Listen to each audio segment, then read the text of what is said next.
Good afternoon. I welcome everyone to the Ministry of Foreign Affairs of the Russian Federation. At the weekly briefing, Russian and foreign correspondents are with us online. So, according to tradition, we begin with the schedule of Russian Foreign Minister Sergei Lavrov. There were a lot of questions about this. I am in a hurry to answer all of them. In accordance with the agreement reached during the Russian-Korean summit in June, which was held in Pyongyang, the Minister of Foreign Affairs of the Democratic People's Republic of Korea Choi Song-hee is arriving in Moscow on an official visit to conduct strategic consultations with the Minister of Foreign Affairs of the Russian Federation Sergei Lavrov.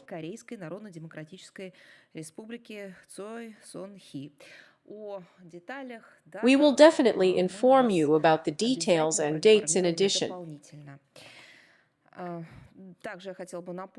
I would also like to remind you that already at the last briefing, we announced the participation of Russian Foreign Minister Sergei Lavrov in the International Conference on Eurasian Security.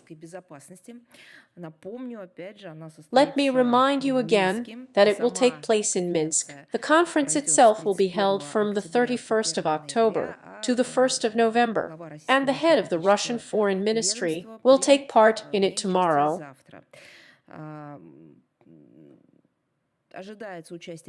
Representatives of the political, expert, analytical community from about 40 countries are expected to attend this event.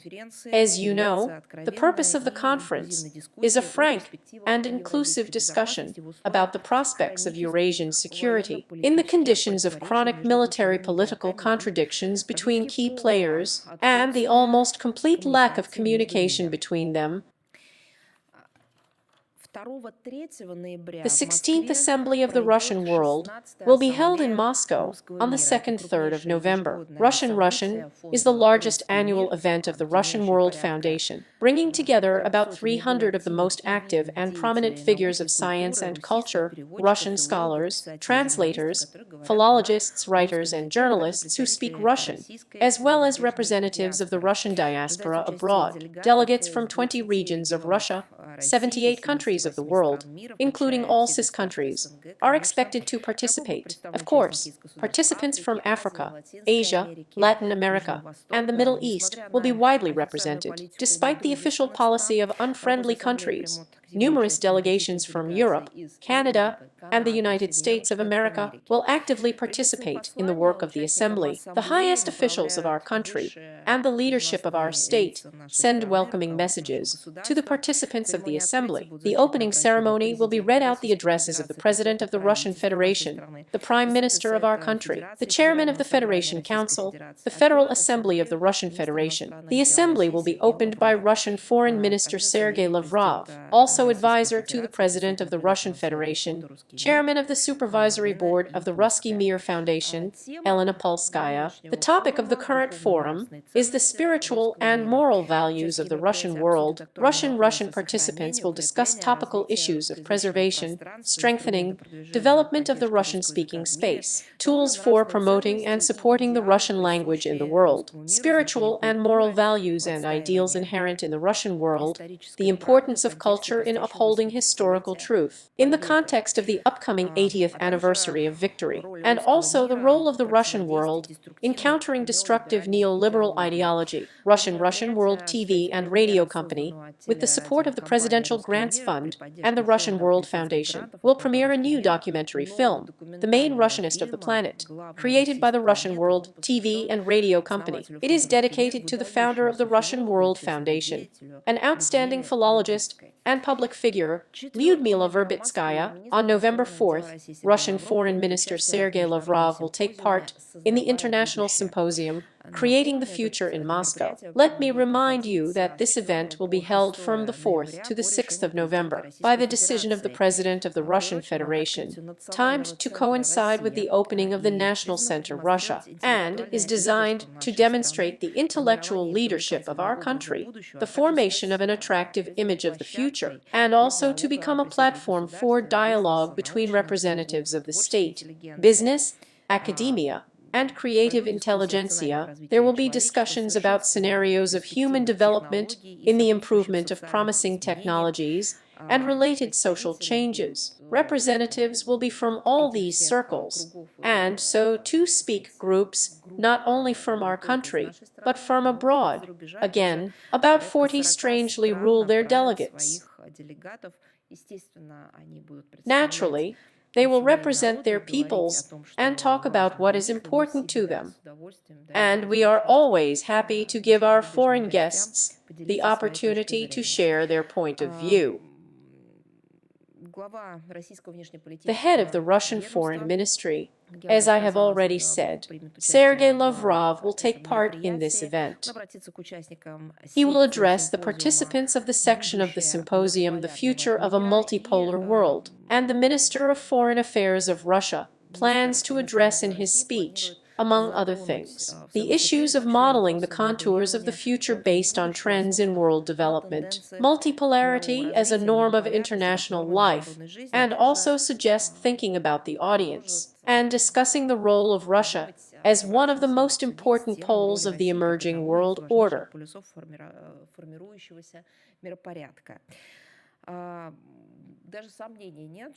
There is no doubt that this symposium will cause a wide positive response around the world because, in fact, it appeared, among other things, as a kind of reaction to the appeals of citizens of our country and citizens of various world powers with questions, with requests to promote Russian views, Russian position in the international context on the most pressing issues modernity.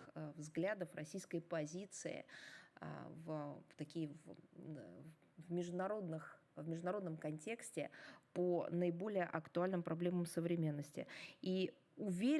And we are also confident that the forum will contribute to the development of contacts and expert study of those topics that are now vital for all mankind. Well, as a matter of fact, I have already listed many of them, and on November 6th in Sochi, Russian Foreign Minister Sergei Lavrov will take part in the 21st annual meeting of the Valday International Discussion Club.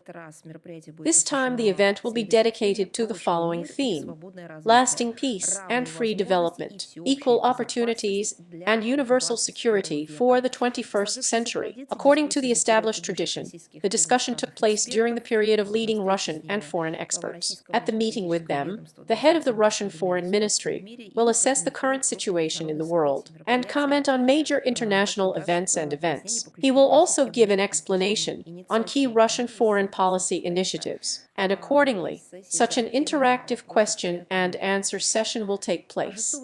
And on the 6th-7th of November, Russian Foreign Minister Sergei Lavrov will pay a working visit to Kazakhstan. The minister will hold talks with the Deputy Prime Minister, Minister of Foreign Affairs of Kazakhstan. The main attention will be paid to the preparation of the planned state visit of the President of our country to the Republic of Kazakhstan, and in the spirit of the Russian-Kazakh strategic partnership and alliance, it is planned to consider the bilateral agenda, topical and international issues that represent mutual interests. And, of course, there will be an exchange of views on cooperation on common integration platforms, primarily the U, the STO, the CIS, and the SCO. During the trip, the head of the Russian Foreign Ministry is also scheduled to meet with the teaching staff and students of one of the higher educational institutions of Astana. But, as you know, we will always be with you, as before, and now, as we do regularly. We always inform you about all the events of the minister, not only as announcements, but also literally tell you in detail about the negotiations that took place in media reports, and, among other things, accompany all this with photo and video materials. So follow the accounts of the Russian Foreign Ministry on social networks, and, of course, our portal, the website of the Russian Foreign Ministry. Let's move on to the current international agenda. The Ukrainian crisis. The Flag Day of the Donetsk People's Republic was celebrated on October 25th. Let me remind you that since the 2014 year, it symbolizes freedom and a special spirit of courage of the residents of Donbass, who continue to fight selflessly together with the whole of Russia against this very neo-Nazism, which is now flourishing, unfortunately, on Bankova. Today, the Russian armed forces are confidently pushing back the front. Peaceful life is being established in the liberated settlements. Work is underway to restore civilian facilities and civilian infrastructure. We are sure that the day will come soon when the entire territory of the DPI will be finally rid of Bandera, of this very neo-Nazi ideology, and we believe that sooner or later this will happen in Ukraine, because Nazism and neo-Nazism should have no place on our planet. But at the same time, we see how, literally before our eyes, this ideology has transformed from Nazism, from neo-Nazism. I mean, the ideology that has settled on Bankova has transformed in form, and in fact, into international terrorism, an international terrorist cell of gang formations. The Chronicists do not stop terrorizing the civilian population of Russia, subjecting it to daily artillery shelling and drone attacks. From the 22nd to the 29th of October, 410 ammunition was fired in the Belgorod region. 210 drones were sent. 1 person was killed. 8 civilians were injured. 105 residential buildings, including 10 apartment buildings, were damaged. In the DPI, during the same period, 1 civilian was killed by the attacks of the VSO. 26 people were injured, including 2 girls born in the year 2011, 2012. 13 residential buildings were damaged. And on October 27th, drones struck a civilian city bus and a school in Gorlovka. 3 people were injured. The Banderites are firing at civilians, elderly objects from the barrel artillery of the NATO caliber 155 millimeters, and more than 255 rounds of ammunition, including cluster type, were fired. Now about the atrocities in a little more detail, because foreign mercenaries are also involved in them. These crimes, the law enforcement agencies of our country continue to receive evidence of war crimes of Ukrainian militants. Foreign mercenaries of the Kursk region, in other liberated territories, more than 130 captured ISU militants in the Russian border area, handed over to investigative authorities in connection with suspicion of involvement in the commission of war crimes, including against civilians. During the retreat of the village of Borky in the Kursk region, at the end of October, the Ukronicists, guided by the basest motives, fired at the Holy Sign Church. They also booby-trapped her door. Well, how? This is how they say and insist, when they are already being pushed to the wall by the international community. Is it not the destruction of orthodoxy of Christianity in Ukraine? Is it just rewriting objects to a newly created pseudo-false church?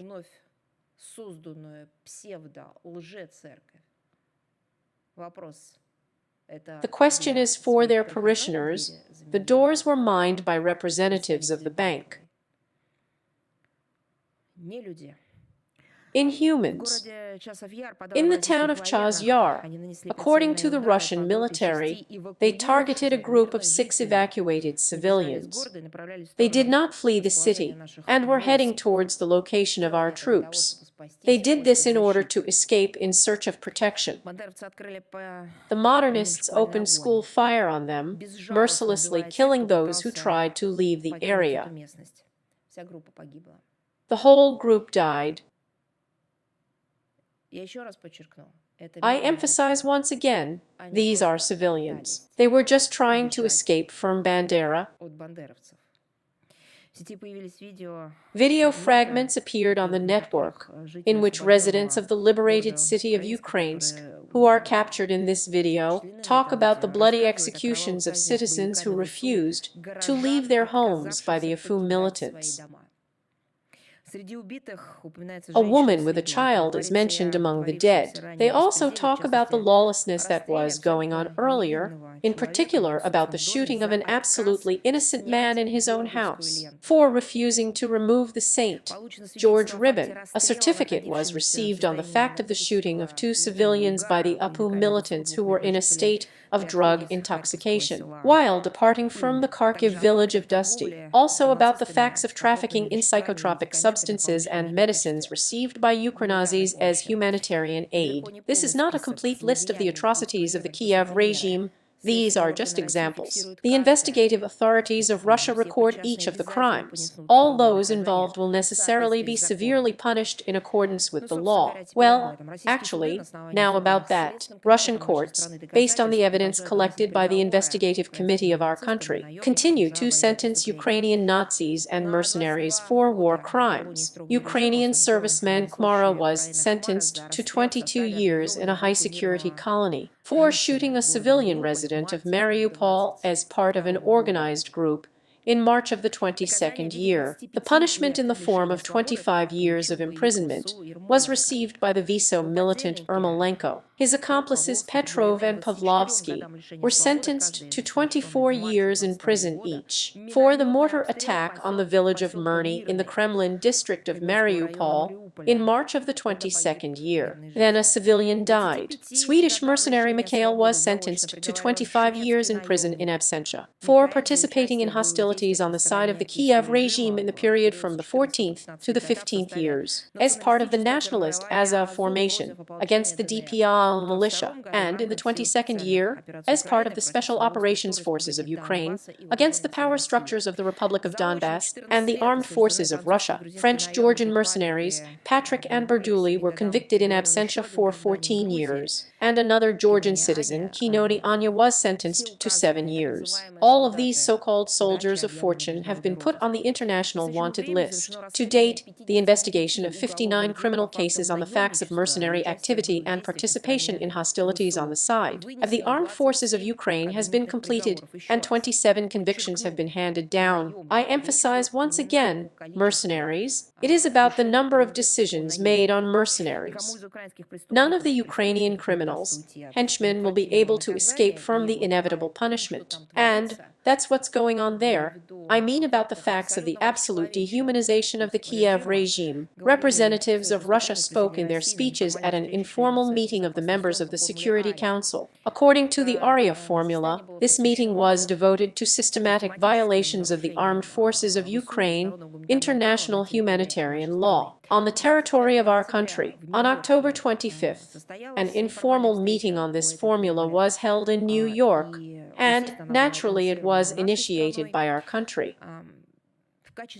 The speakers were Ambassador-at-Large of the Ministry of Foreign Affairs of Russia Rodion Miroshnik, Chairman of the International Public Tribunal for Ukrainian Crimes, Maxim Grigoriev, Alexander Zwaev, a resident of the village of Gyry in the Belovsky district of the Kursk region, told about the atrocities of Bandera. He just witnessed the incursions of the armed forces of Ukraine and what was happening there. The participants of the meeting presented numerous evidences of crimes committed by Ukrainian militants against the civilian population. This fully confirms the terrorist and Nazi nature of the Kiev regime. The Ambassador-at-Large of the Russian Foreign Ministry, Mr. Miroshnik, cited statistics of horrific crimes. It is based on a huge factual material.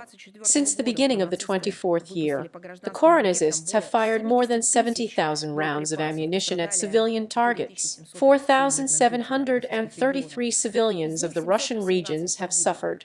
718 of them died. Bandera purposefully destroyed communications equipment, struck bridges, roads, in order to cut off the evacuation routes of the local population, forcibly continue to hold civilians. In turn, Maxim Grigoriev demonstrated video clips of interviews with victims of the atrocities of Sioux and mercenaries in the Kursk region. These are the very fragments of video material, documentaries that testify to the absolutely Nazi in nature and in their degree of sophistication of the atrocities of the Ukranazis, the shooting of civilians, torture, targeted drone strikes on elderly homes, looting, mining villages, civilian objects. I was just talking about the church. Alexander Zverev spoke about the deliberate attacks of the armed forces of Ukraine with the help of drones on fellow villagers, social facilities. As a result of such attacks, 20 houses were completely burned down. The surroundings of the village, according to him, were mined in order to cause additional suffering to the residents of this settlement. There was no military sense in such barriers. These measures have an exceptional purpose, punitive. Exactly as the same punishers did more than 80 years ago, who have now been hoisted on the banners of their terrorist activities on Bankova.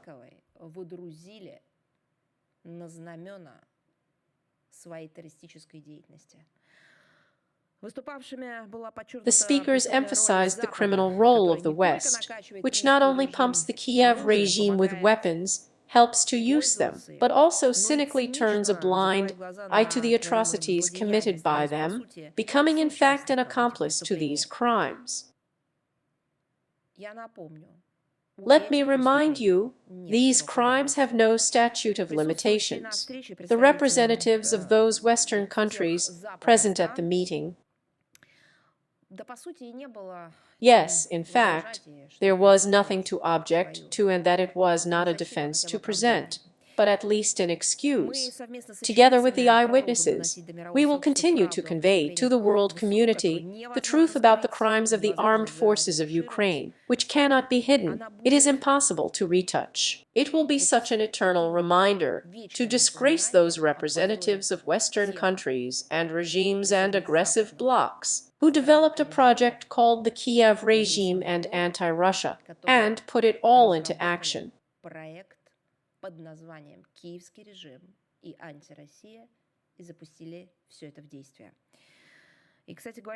And, by the way, we drew attention in the same context to the publication in the American mass media on October 27th, with reference to the testimony of eyewitnesses. It tells about the war crimes of the armed forces of Ukraine against civilians in the Kursk region. Well, of course, there is nothing to oppose the West, but at the same time, slander pours dirty sewage. Western functionaries continue to compete in Russophobic rhetoric. They are making unsubstantiated accusations against our country, and following the outgoing ones, in particular the head of the European diplomacy of the so-called barrel. And we commented on these false statements just 10 days ago. It was about instigations against Russia, about the alleged murders of captured Ukrainian militants. But as a matter of fact, the European Parliament is now trying to inflate this, so to speak, this extinguished stub of his. Blinded by hatred of Russia, you parliamentarians continue to act according to the methodology. There is a main passage in this manual to slander our country as much as possible, and constantly repeat this lie, so that it turns out to be true. They are not really interested in the truth. They simply do not notice it. They do not comment on the numerous crimes of the Kiev neo-Nazis against non-combatants or captured servicemen. But the relevant evidence is literally on the surface. These are videos of torture, executions, and reprisals of Russian prisoners of war captured on them. They are all on the internet, in social networks. Moreover, these are not materials obtained from somewhere. These are published footage of the perpetrators of this execution themselves. These are materials that are published on social networks by mercenaries who witnessed these atrocities, who participated in these things. They all publish it themselves. Moreover, links to them were placed in the Western media. But none of the Western politicians are interested in all this at all. Their words, actions, thoughts are subordinated to only one goal, Russophobia. As they put it, inflicting a strategic defeat on our country. They don't hesitate to talk about it. This is their fixed idea. Well, once again I repeat, they will not succeed. Similar plans have been cherished for centuries by many political adventurers who aspire to world domination. who needed our resources, who needed our territory, who needed to either subjugate or destroy us. They then failed to defeat Russia. They won't be able to do it now. This is proven by history itself. Well, by the way, it's in this impotent anger that they, as I said, are hitting civilians, the most vulnerable segments of the population, children, women. But the Russian language gets it too. We have paid attention to not just the increasing discrimination of the Russian language, it is actually declared the destruction of its official in Ukraine. And all of this is taking more and more perverted forms. Look, the Commissioner for the Alleged Protection of the Ukrainian Language, Kremen, said in an interview on October 24, a direct quote, "Offensive Ukrainization has replaced the soft one, which provides for strict control over compliance with the language law in all spheres of public life on the territory of Ukraine without exception. Have you heard somewhere, maybe at some human rights forums or humanitarian conferences, that in order to protect one language, it is necessary to destroy another? Well, if we're not talking about the Third Reich, this has never happened anywhere else. Now, this is the ideology that the Kiev regime is spreading in Ukraine. What does this mean? This means that it turns out that there was a ban on the use of the Russian language anywhere, except in one's own home. It was all soft, as Kremen said, a form of language discrimination policy pursued by the Kiev regime. Now it is obvious that those who ventured to say something out loud in their native language will be stressed for them. They will not just be fined, as before, according to officials. I do not know how much these muzzles can be called faces, representatives of banking. Repressive measures are already tough. They may even be deprived of their liberty, subjected to compulsory treatment. Do you think I misspoke, or am I exaggerating something? But why did Kremen call those who use two languages, or bilingual people? He called them suffering from linguistic schizophrenia.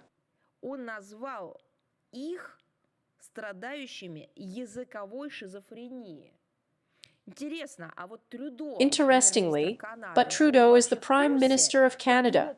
He generally knows how his wards call those who have two native languages. And here, for example, is Miss Azulia at UNESCO, whose mandate includes issues of protecting not only culture as a whole, but also the problems of language. Have you heard anything about, for example, bilingualism, that is, for example, children born in a joint marriage, whose moms, dads are native speakers of different languages, and children, respectively, have the ability to speak two languages at once, that these children are now, from the point of view of the Kiev regime, representatives of the language or native speakers' language schizophrenia, and in Switzerland, I am aware of who they transfer not only humanitarian aid to, but also provide all kinds of support to the Kiev regime. In Switzerland, they know the names of those people who speak two languages at once, probably also do not know. Well, let them honor the commissioner, or whatever they call him, the Spreckenführer. I don't even know what Flint is or what to call it. These are monstrous things. Do you know what's even more monstrous? That Kremen himself stated that he continues to use non-state language, including. How's that? But if he may have schizophrenia, then it is necessary to be treated, and not to call others names. But this is understandable on the one hand, maybe there would be a special case, but after all, this is the state policy of the Kiev regime, which they really carry out. What's next? The so-called language inspectors, who have already started working in some cities of Ukraine since this week, will catch careless fellow citizens who use their native language on the sly. And this is not a rhetorical question, this is a fact. Have you seen such language inspections anywhere? Again, if we're not talking about the Third Reich, I know historical examples of how the Americans, including Western troops, raged and did things in various parts of the world. But I really have never heard of them, even when occupying a particular country, forcing people to speak a different language than their native one. Well, there was no such thing. But they are conducting this experiment in Ukraine. By the way, I wouldn't be surprised if these same language inspectors patrol the streets, together with employees of Ukrainian military enlistment offices, that, as if with one blow, two birds with one stone are killed at once, so to speak. Apparently Ukrainians, I do not know. But remember, the former secretary of the National Security Council of Ukraine, Danilev, once said, a direct quote, "The Russian language, according to Danilev, should disappear from the territory of Ukraine altogether. No one had guessed before how they would be able to do this. Now it's clear. The Kiev regime will simply kill these people." These facts once again confirm the actual special military operations to denazify and demilitarize Ukraine and eliminate threats emanating from its territory, as stated by the Russian leadership. It has repeatedly done this. They will all be fulfilled. And here's more about the sponsors of this dehumanization. We drew attention to a press release on the website of the British Prime Minister's office, in which, on behalf of Keir Starmer, the Russian armed forces are accused of allegedly hitting the Ukrainian port infrastructure in the Black Sea, so that, again, these strikes are allegedly used to damage global food security. Such baseless, but at the same time loud outrages from London once again confirm just the opposite. Britain's direct participation in the supply of weapons to the Kiev regime using the Black Sea corridor and the corresponding video evidence with military cargo in the port of the southern Odessa region were published not so long ago by the Ministry of Defense of our country. This makes London's denial of this fact absolutely futile. We consider such a painful reaction of the British authorities as evidence of their true motives towards Ukraine, which consist in ensuring the security of not grain supplies, but the supply of lethal weapons to the Kiev clique. Then they clearly do not seek to resolve the conflict. They are doing everything possible to delay it and, accordingly, prolong the suffering of the Ukrainian people in this way. I will also note that our embassy in London also commented on this insinuation of the British. We will definitely duplicate the link to their comments in the text of today's briefing. Well, now Moldova, in a few days on the 3rd of November, the second round of presidential elections will be held there. The current election campaign in this country is characterized by unprecedented repression. That's when there are assessments that a departure from democracy, non-compliance with norms. There are repressions against Moldovan politicians, mass media, public figures, and in general people who are trying to defend the truth, repressions against the opposition, independent media. Administrative resource. Official Chisinau does not even consider it necessary to hide when organizing all these supposedly interelectoral procedures. Moreover, all this is taking place with the massive intervention of the collective West in the internal affairs of the Republic. And all this is done under the slogans of the need to counteract the alleged Russian threat. But we can see, and even these falsified results of the allegedly held referendum showed that no matter how much official Chisinau cheated people, they did not deceive.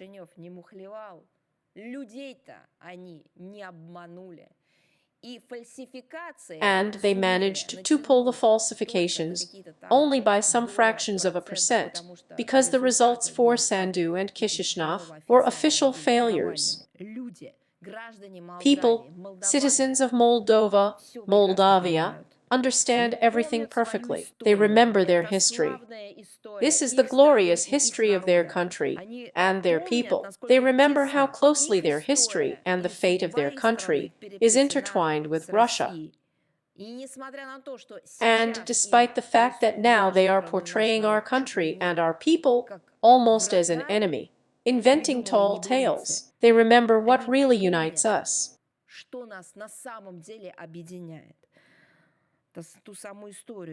The same story from the time of Dmitry Kantemir, when our country acted as a reliable friend, played an important role in the preservation and development of Moldovan statehood, national identity, and its preservation.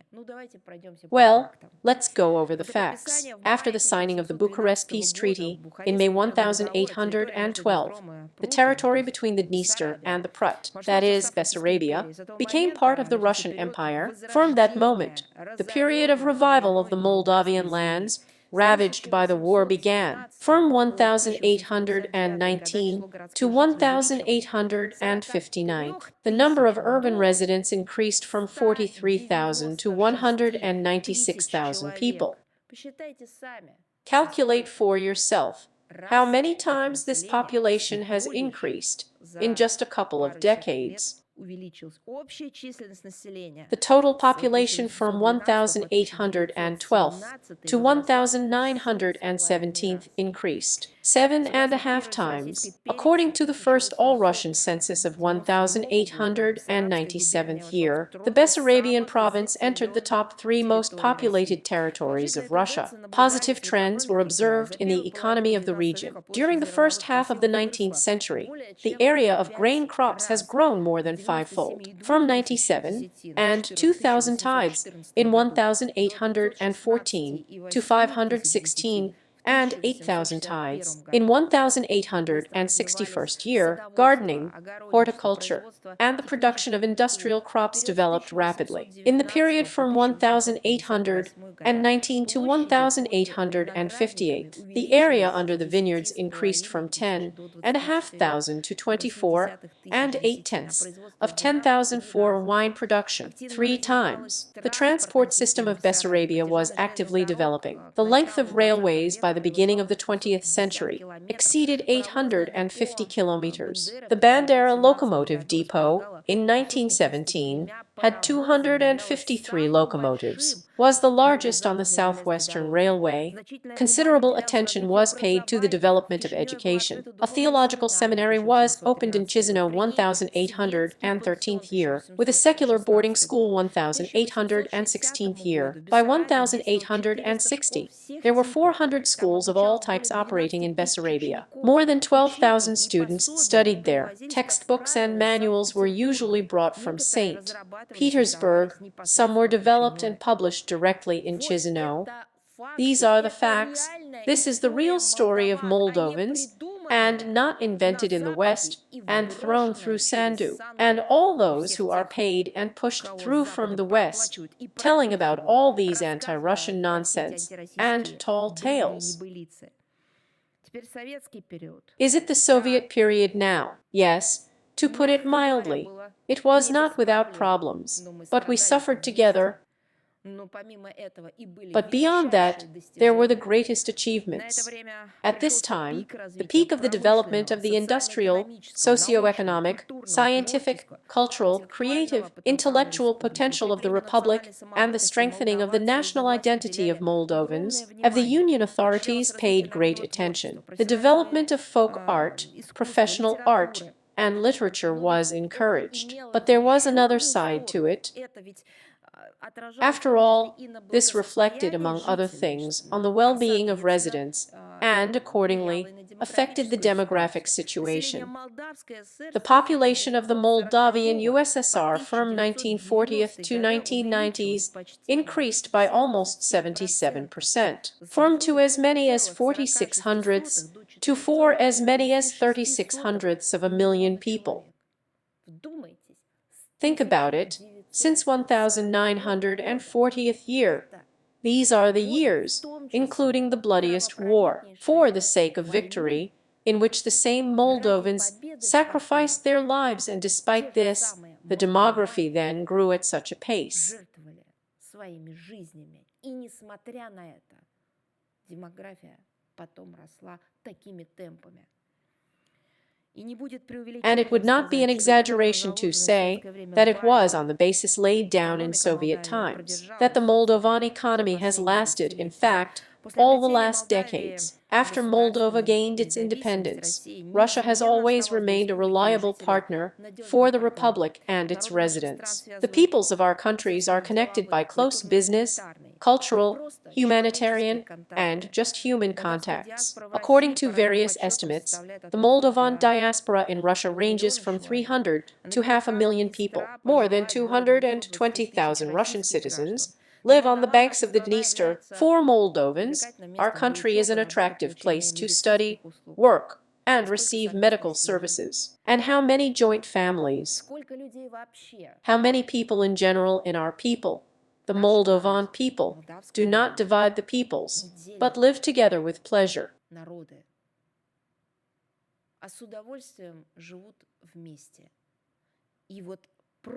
And against all this, the Sandu regime was launched.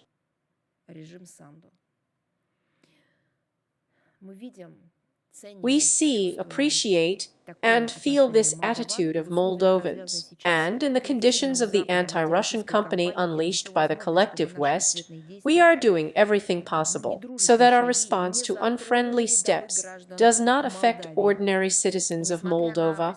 Despite the accession of Chisinau to the economic sanctions imposed against our country, the so-called register of damage, as it was said there, we clearly fulfill our obligations under the gas contract concluded in October 2021 year, thanks to which Moldova receives cheap electricity generated in Moldovan at the Moldovan State District Power Plant.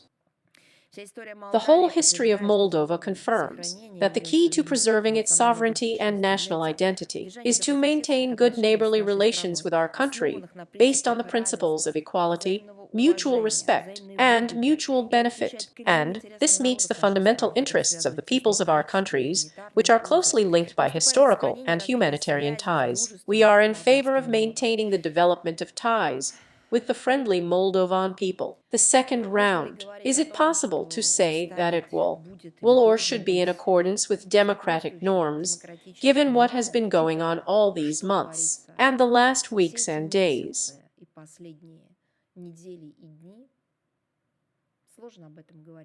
It's hard to talk about it, where to write off, and how to forget everything that has already been committed in the form of repression against people who simply have their own point of view, and they are attacked by Western money by those who have settled officially, hiding behind their official status in Chisinau.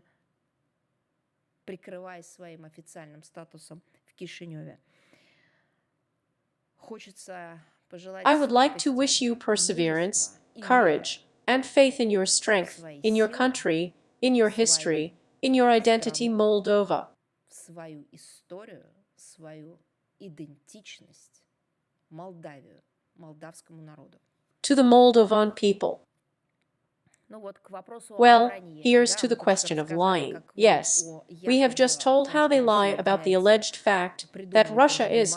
They also invented enemies for Moldova. See what happens next. Stuffing in the American media in connection with Russia's activities in the biological sphere. We consider this as part of the propaganda campaign conducted by the United States to discredit Russia's activity and our initiatives in the field of biological security. Washington is again replicating untenable claims against Moscow about a certain military biological program and alleged violations, thereby the Convention on the Prohibition of Biological and Toxin Weapons on the basis of speculation. Is there any reason for this? Of course not. We consider these stuffing as an attempt to distract the attention of the international community. Their own American opaque, unseemly activities in this sensitive area, which is carried out by passing the aforementioned convention. And first of all, examples of this. This is where we see plenty of examples in Ukraine. The analysis of the projects carried out by Ukrainian laboratories allows us to conclude that the development of biological weapons components was carried out in the immediate vicinity of the territory of our country. Our reasonable questions in this regard still remain unanswered and need to be resolved. We will continue to seek from the United States, which, let me remind you, is one of the depositaries of the convention, compliance with obligations under this document, and settlement of the current situation. Once again, we would like to emphasize that Russia's actions in the biological sphere have a purely peaceful orientation and are carried out in strict accordance with international law, including the convention. This is confirmed, in particular, by the information provided annually by our country in the framework of confidence building under the BTC, that is, under the convention. We will continue to consistently advocate for the immediate strengthening of this document, first of all, by resuming work on a legally binding protocol to the convention with an effective verification mechanism, which, let me remind you, has been blocked by the United States of America since 2000. We will continue to insist on the implementation of Russian initiatives aimed at strengthening the institutional foundations of this convention, and, of course, our proposal to form a mechanism within the framework of this document to investigate possible violations of its obligations, as well as to improve confidence-building measures by including information on military biological activities carried out by state participants abroad in the annual reporting, deserves special attention. Well, our favorite, to be honest, has something to share. The so-called International Criminal Court. I'm going to tell you so many interesting things now. Don't even believe it. These are the lights of supposedly international law. These are the very structures illusions that set out to issue warrants against Russian statesmen, the leadership of our country, which in fact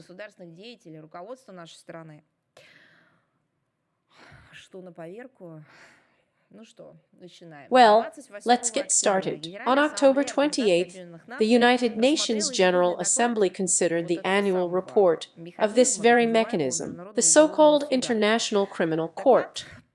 The report confirmed what we have always talked about.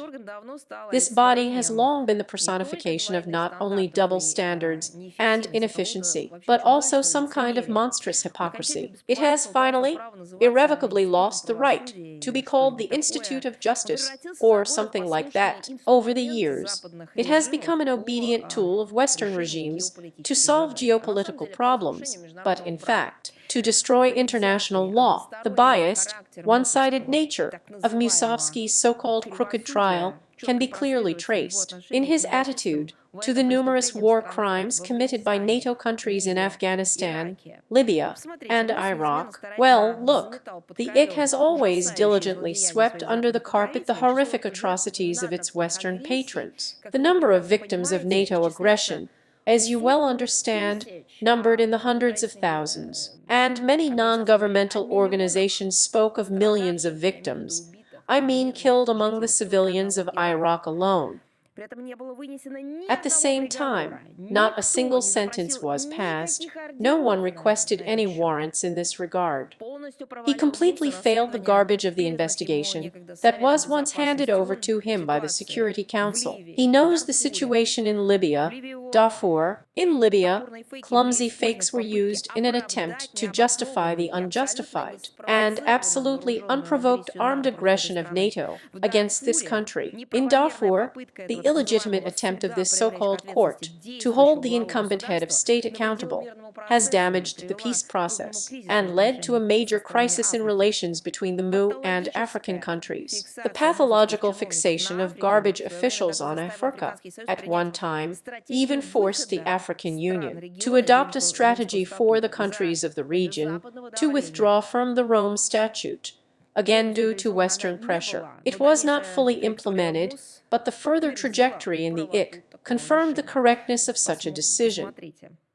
Look, just as Просто fact в statistics. качестве фактов, статистика. Это псевдосудебная This инстанция имеет pseudo-judicial годовой бюджет instance в has an 200 annual миллионов budget of долларов. $200 Вы million. знаете, что это в 7 As you раз know, this is больше 7 times more than the бюджета budget of the main главного judicial body судебного of the органа world Всемирной organization, организации, а именно namely the Международного International суда. Court of Это Justice. Международный суд This is the Организации International Объединенных Court Наций. of Justice of the На этом United фоне Nations. постоянные Against this жалобы по поводу background, нехватки the средств constant лишний раз complaints about the lack of funds once again демонстрируют demonstrate the вопиющий complete dysfunction, непрофессионализм blatant МУС. И, unprofessionalism конечно, of отдельно Moose, надо and, отметить of course, it should абсолютно be noted непрозрачный, separately как говорит that there Запад, is an absolutely нетранспарентный opaque, механизм as they якобы say in the добровольных West, not взносов, transparent которые mechanism for исчисляются allegedly многими voluntary миллионами долларов, а contributions, также which оказание так amount to many называемого millions of dollars, содействия as путем well as the provision of перекомандирования so-called к МУС assistance by персонала seconding на CMS отдельные personnel to интересные для separate коллективного investigations Запада that are interesting расследования. for the Интересно же, collective да? West. Тогда Interesting, нужно isn't it, when you что-то там need to такое find something обнаружить. like Тут же that, there, идеи, and тут then же money, люди, and then и people, тут же, and then, естественно, of course, a прожектор spotlight на on этой this теме. topic.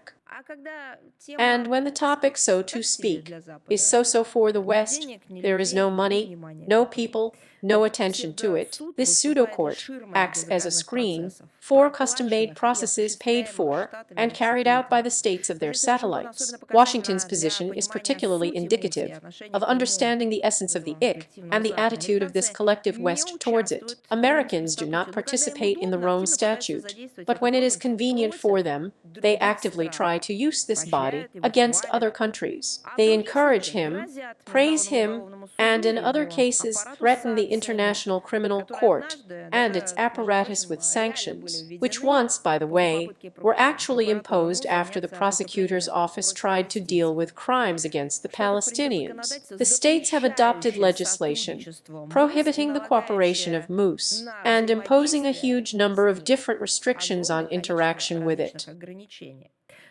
Они включают действующий They поныне include акт, the известный current среди act, юристов, known among международников как international закон о lawyers as захвате the law Гаги. on Он the допускает capture of использование Gaga. It allows любых the use of средств, any включая means, применение силы including для the use of force, для to освобождения release detained IC задержанных Americans and allies. МУС американцев и союзников. Но это же это But this is какой-то, я даже this. не знаю, This is some kind of I don't even это же know. не This is легализация not even the бандитизма. legalization of Это banditry. This is the принимать acceptance of lawlessness беззаконие, issued as a right. выдаваемое за право. В 22 году In the 22nd американцы year, предусмотрели the Americans исключение из provided этих an законов для exception to работы these с МУС, laws for которые working были with the ничего IC. What do для you think работы it's по for? теме For work on Украины, the topic of конечно, это же очень Ukraine. удобно. Of course, it's very convenient. Of course, no one will ever see similar exceptions to the investigation of crimes in Palestine. And on the other hand, during the last debate of the General Assembly, we heard the shameless statement of the American delegation that the United States allegedly condemns the pressure on moose. That's how. Это как? How's that?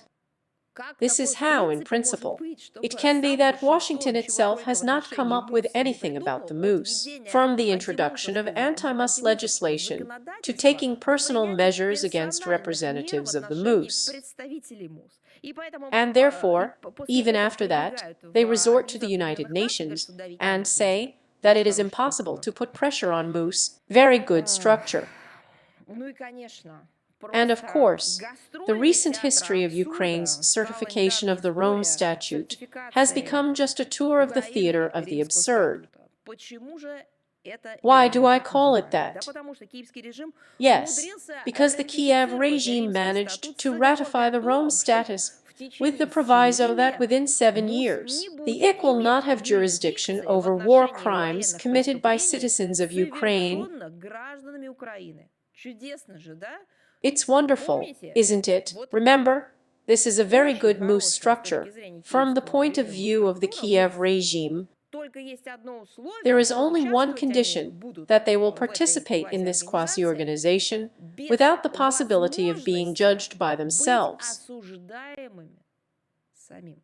Это, мне кажется, This, I высший think, is пилотаж. aerobatics. И, кстати, все же это And, by the происходит way, this is посреди still военного happening in the конфликта, в midst рамках of an которого armed подконтрольные conflict, киевскому in which режиму militants, боевики, soldiers, and военнослужащие, mercenaries наемники controlled by the уже Kiev совершили regime have массу already committed a lot of задокументированных военных преступлений, о documented war которых мы с вами crimes, говорим which we are больше talking ежедневно. about literally every day. But the most monstrous thing is that they continue to commit these crimes not only in the zone of the Ukrainian conflict, but also on other continents. Africa is proof of that.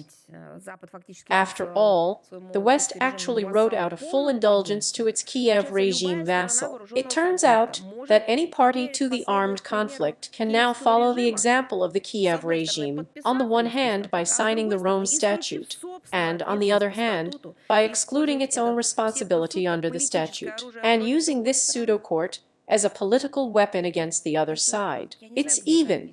I do not know where it is described. It seems to me that this is the kingdom of crooked mirrors, Alice through the looking glass, something like that.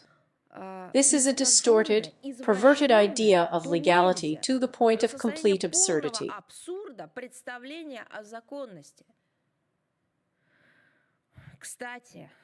By the way, where the professional international community looks, where international organizations look, we understand the dominance of, so to speak, Anglo-Saxon envoys and envoys there.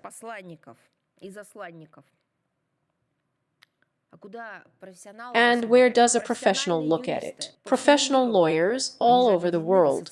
They are united in associations. They have their own conferences, their own events, where they discuss the subtleties of international law. There are no more subtleties here. There is already a blatant lawlessness. Where do those who talk about the need to fight impunity look?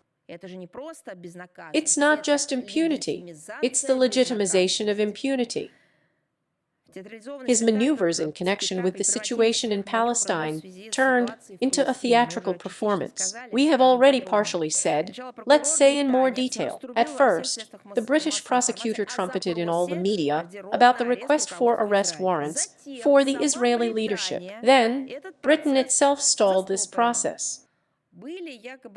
There were allegedly found clues in the Palestinian-Israeli agreements of 30 years ago that cast doubt on the legitimacy of Moussa in this case. As a result, instead of investigating crimes in Gaza, she is busy figuring out the limits of her own competence. The goal is obvious, to create the appearance of activity, but in fact, just delay the process. I would like to remind you that the MU prosecutor's office has been investigating the situation in Palestine for a total of almost 10 years. Moreover, the last year, as we see, has turned into a pantomime, including the entire last year, during which Gaza was, and continues to be the epicenter of a humanitarian catastrophe. Moose demonstrates either inaction or hypocrisy.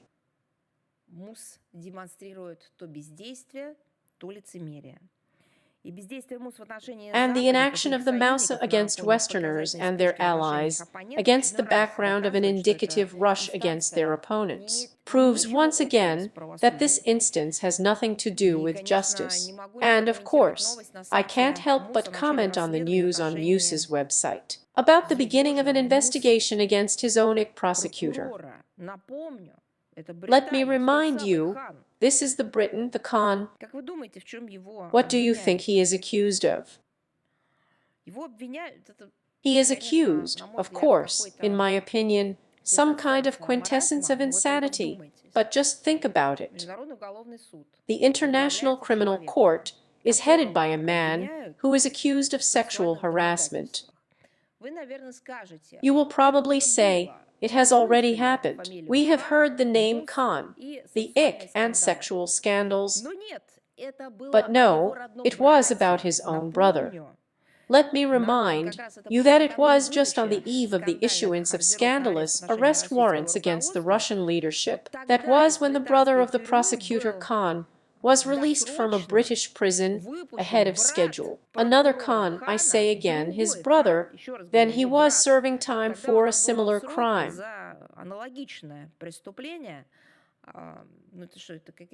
Well, is it that these are some kind of pervert families that have yet to get to the alleged body claiming to create world justice?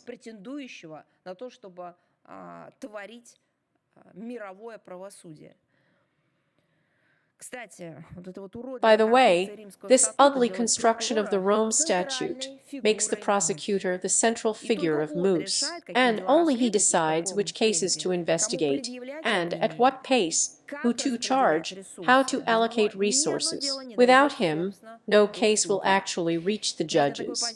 It is very convenient for the West to have such a person in such a position.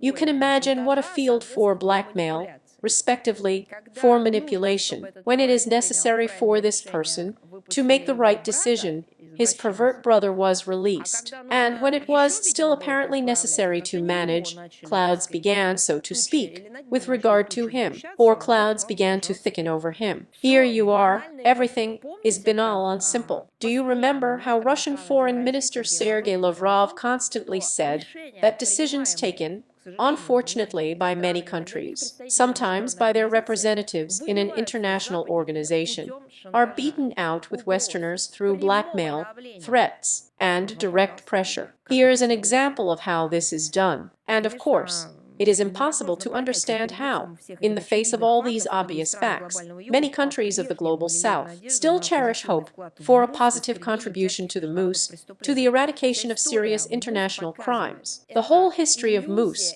shows that it is an illusion, it is a chimera, it's not even a mirage. It's much scarier. Yes, the General Assembly, by inertia, adopted a standard laudatory resolution. Our country voted against those documents that are completely divorced from reality. Even 17 participants of the Muse, who refused to support the resolution, understand this, and the number has grown over the year.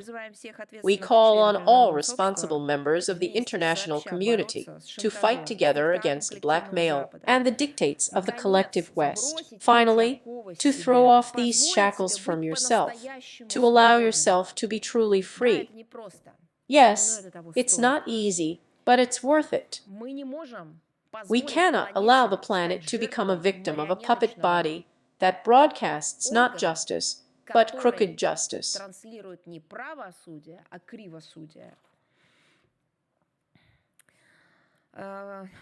There were questions about Europol's reports on the liquidation of the activities of an international organized criminal group. On October 24th, a Europol press release was published on the elimination of the activities of a organized criminal group international on the Belarusian-Polish border, in which Russians and Belarusians allegedly participated. We proceed from the fact that the prevention and combating of illegal acts, especially those of a transnational, cross-border nature, is the fundamental task of all 192 parties to the Convention against Transnational Organized Crime. Let me remind you that it was adopted by the General Assembly in the 2000th year. We need to do this together, combining resources. But at the same time, we see another Russophobic hysteria among the EU members of their alleged success in creating impregnable barriers in front of illegal migrants. This, we see well, literally a demonstrative protrusion, as they say, of the Russian trace. Well, of course, this has nothing to do with the tasks that Europol faces and has stood or been set.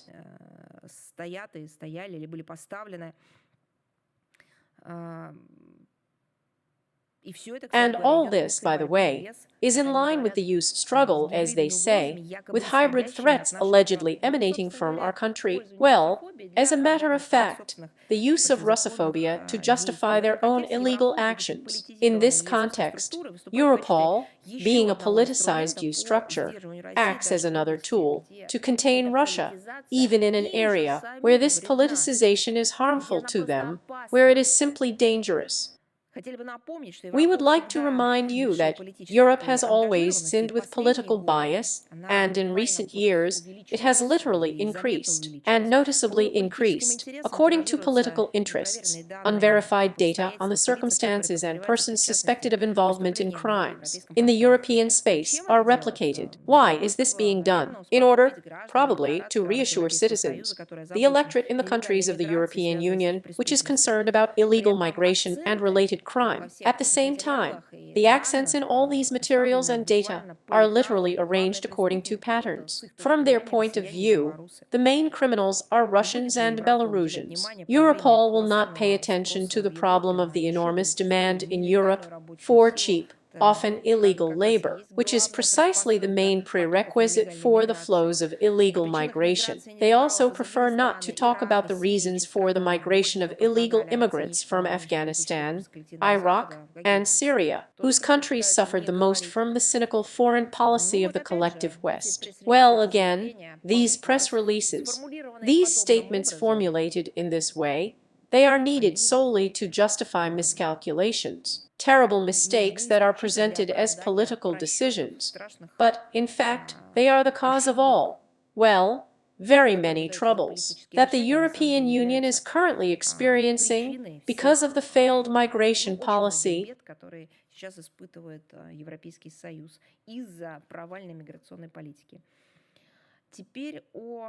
Now about the parliamentary elections in the Republic of Uzbekistan. There were our observers, we had questions. I can comment accordingly. On October 27th, elections to the Legislative Assembly of the Oli Interlis were held in the Republic of Uzbekistan. This is the country's parliament. This year, elections in the Republic were held for the first time under a mixed system. 75 seats were distributed according to party lists and 75 according to single-mandate constituencies. In total, according to the Central Election Commission of Uzbekistan, the turnout in the country was over 74%. We have been closely monitoring the election campaign and the voting process. I would like to emphasize why, at the invitation of the Uzbek side, Russian representatives worked both as part of international observation missions through the CIS, SCO, OS, and in a bilateral format, and in particular through the Federal Assembly, the Central Election Commission, non-governmental organizations, and so on. And according to Russian estimates, the elections were open, competitive, fair, and were held in full compliance with the updated constitution and the electoral code of Uzbekistan, without any serious violations. The results of the vote reflect the will of the Uzbek people, make it possible to continue the course proclaimed by the president of the country to build a new Uzbekistan. Accordingly, there is a reason to congratulate the people of Uzbekistan. And a few words about Russia's participation in projects under the World Food Program in Central Asian countries. But this is one of the most successful and effective forms of cooperation between Russia and the World Food Program.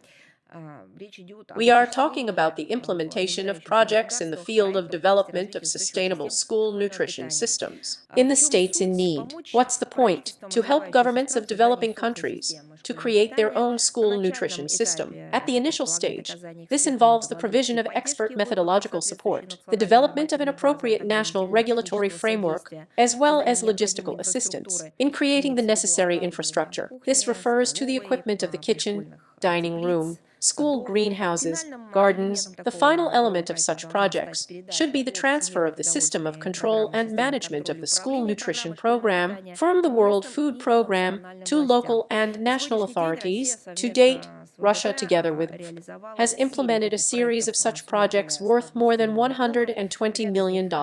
A number of them are under implementation, but the most large-scale successful ones are in Armenia, Kyrgyzstan, and Tajikistan. Since the 13th year, Russia has transferred more than $28 million to the World Food Program for a school nutrition project in Tajikistan. It seems to me that the figures and facts speak about the effectiveness of our donor assistance in this area. Thanks to Russian financial and expert support, currently about 450,000 primary school students in 2000. Schools from 53 districts of the Republic of Tajikistan are provided with hot meals on a regular basis, renovated with 55 kitchens, canteens of secondary educational institutions, which will soon be fully transferred to the balance of the government of Tajikistan and will be financed from its state budget. Since the 20th year, Russia has also been financing the implementation of projects in Nicaragua, Cuba, Jordan, and since the 21st year, in Cambodia,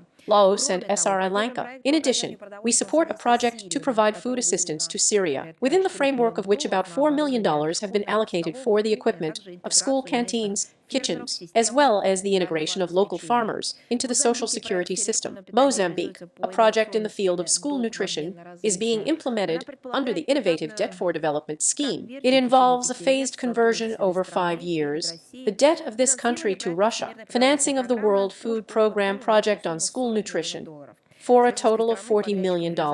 On the Russian side, the contractors for the implementation of projects are the autonomous nonprofit organization of the Institute of Industrial Nutrition, which has proven a high level of incompetence and efficiency, in particular in the CIS space. Great news, good story. On October 28th, the 10th anniversary ceremony of awarding the All-Russian Prize for Fidelity to Science took place. It is aimed at popularizing scientific activity, increasing the prestige of scientific work, and developing professional scientific communication. I am glad that this year, for the first time, the prize was awarded in the nomination Russian Science to the World, nomination named after Konstantin Tsiolkovsky. This allows us to emphasize once again the contribution of Russian science to world development, the importance of international scientific cooperation for the realization of the goals facing our country. Within the framework of the Decade of Science and Technology, it is even more gratifying that our long-standing and reliable partner, the International Science Zero Plus Festival, became the first winner in this nomination. This is the largest educational project in the field of popularization of science. It has been implemented since 2000 both in Russia and abroad.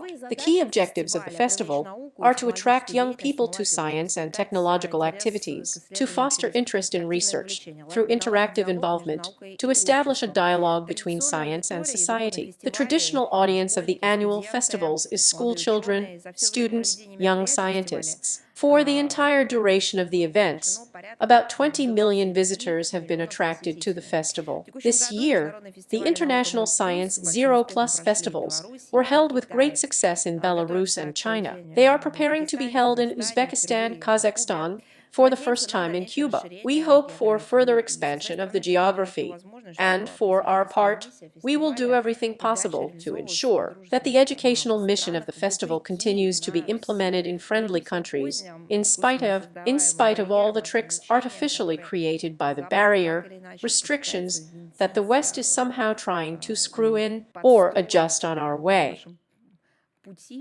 And in general, of course, we are well aware of how difficult it all is, and honor and praise to those, including representatives of scientific fields, non-governmental organizations, who overcome all these obstacles. Several very important historical dates. October 7th, 1944, liberating their native land from the Nazi invaders. The Soviet troops went on the offensive in the Murmansk region and North Karelia. The Kirkenes operation of the Red Army began. Then, the task was set to knock out the enemy army of the Soviet Arctic and the far north, as well as to provide assistance to Norway. The offensive was carried out by units of the Karelian Front, with the support of formations of the Northern Fleet. During 3 weeks of fierce fighting, the occupiers' troops were defeated, and by the 29th of October, dozens of settlements on Soviet and Norwegian territory, including the cities of Kirkenes, were liberated. By the 1st of November, the fighting in the Arctic was completed. Combat detachments of Norwegian partisans provided significant assistance to the Soviet troops. The Kirkenes offensive operation itself went down in the history of the Great Patriotic War as a symbol of heroism and steadfastness of Soviet soldiers. King Haakon VII of Norway, assessing the liberation mission of the USSR, noted, this is a direct quote, "The war was won by the Red Army on the Eastern Front. It was this victory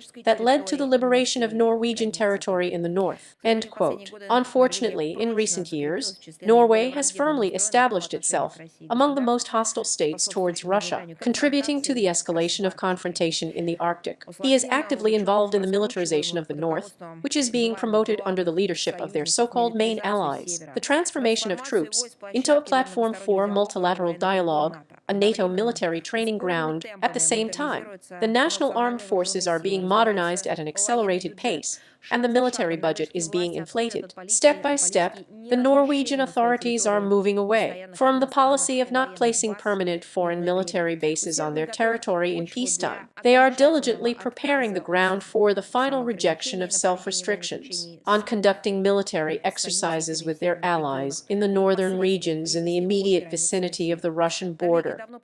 Norway has long turned into a springboard for NATO military personnel to practice combat operations in the far north. They don't hide who the target is, us. So, 20,000 servicemen from 13 countries, including Finland and Sweden, took part in the Nordic response exercises of the 24th year in the northern regions of the country in March. Their scenario envisaged the invasion and occupation of part of the North Norwegian province of Finnmark by a certain state located to the east of Norway. End quote.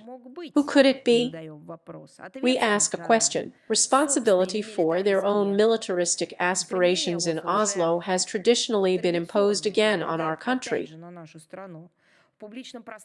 In the public space, they are presented as efforts to maintain stability in the Arctic. Perhaps the citizens of Norway do not even know. Well, it's probably better to say subjects about how they are being used again. Unfortunately, we observe how the Norwegian authorities and so-called experts discredit the common historical heritage, openly misinterpret the events related to the liberation of the Red Army of northeastern Norway from the Nazis in October-November of 1944 year. I would like to warn against unscrupulous attempts to consciously rewrite the events of the past in favor of political conjuncture and subjective preferences. History should be known as it was. Such pseudo-historical experiments only discredit the current Norwegian authors and call into question their professional competence. On October 25th, on the 80th anniversary of the liberation of Kekines, the staff of the Consulate General of Russia in this city, as well as compatriots living in Norway, representatives of the conscious part of the public, despite the enormous psychological pressure from local Russophobes, as planned, held a ceremony of laying wreaths and flowers at the monument to the Soviet soldier. We thank everyone who took part in this event, who sincerely, from the bottom of their hearts, came to honor the memory of the heroes. And on the occasion of the anniversary, an envelope was issued in Russia, marked 80 years of the liberation of the Soviet Arctic and northern Norway during the Kekines operation itself. On the 1st of November, Algeria celebrates a national holiday, Revolution Day. Let me remind you, on this day in 1954 year, the armed movement, the armed struggle of the Algerian people for independence began. It ended in 1962. The signing of the Vyatka ceasefire agreement, and then the proclamation of an independent Algerian People's Democratic Republic.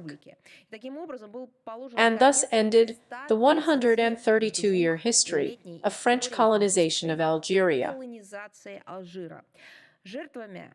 1.5 million Algerians became victims of the 8-year bloody liberation war. Today, Algeria is a recognized regional leader that actively participates in the work of the African Union, the League of Arab States, and other multilateral associations, making a significant contribution to the development of the African continent and ensuring its stability and security. Algeria is one of the key partners of our country, a clear example of which is the declaration signed in June last year on an in-depth strategic partnership between our countries. We value our good relations with this country.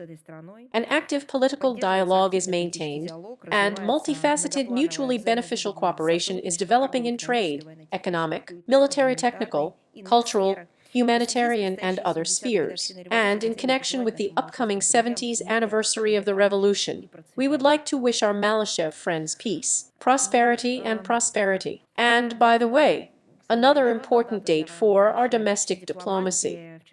Yesterday, on October 29th, the 95th anniversary of the birth of the outstanding political, state, and public figure of Russia, Yevgeny Maximovich Primakov, was celebrated. Let me remind you that he headed the Ministry of Foreign Affairs of our country from 1996 to 1998 years. We will definitely post additional, voluminous material on the resources of the Ministry of Foreign Affairs. I think that you are well aware from the monograph, from the memoirs of Yevgeny Maximovich Primakov, of which there are many. But the most important thing is to refer to his legacy, to his works, which reveal the etymology of the Middle East crises, and the dynamics of the causes, root causes, prerequisites of world conflicts. Предпосылки мировых конфликтов обязательно разместим We will ссылки definitely на post links to his work in the text of today's briefing. И о And дате about the предыдущей. upcoming date. 2 ноября в 11 On November час 2nd, the International Day of Ending Impunity for Crimes Against Journalists will be celebrated for the 11th time. Let me remind you that it was established by the decision of the 68th session of the General Assembly in 2013 year in order to give a special international sound to this important issue. You know, the grim irony is that despite the appearance of this date in the calendar, it is official, memorable.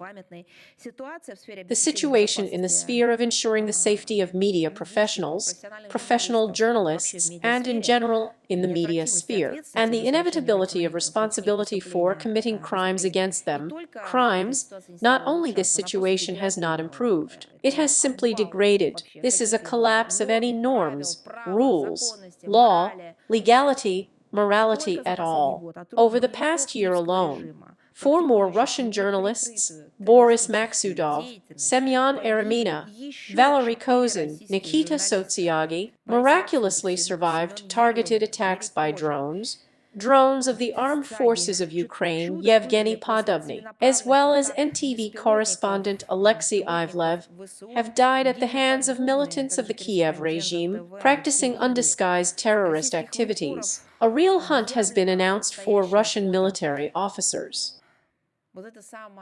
This very die, this very symbol of the press on clothes, now does not protect against the threat of reprisal.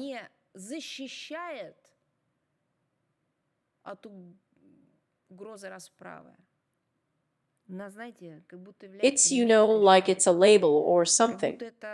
It's like it's a target that a journalist glues and attaches to his clothes. They are the first to get on the fly. Those who declared war on freedom, including freedom of speech.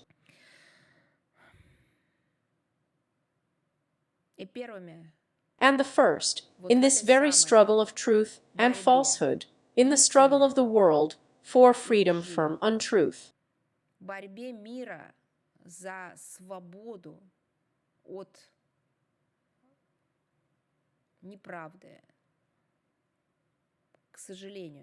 Unfortunately, our Russian journalists are losing their lives under fire, targeted fire, but also from Nazi thugs.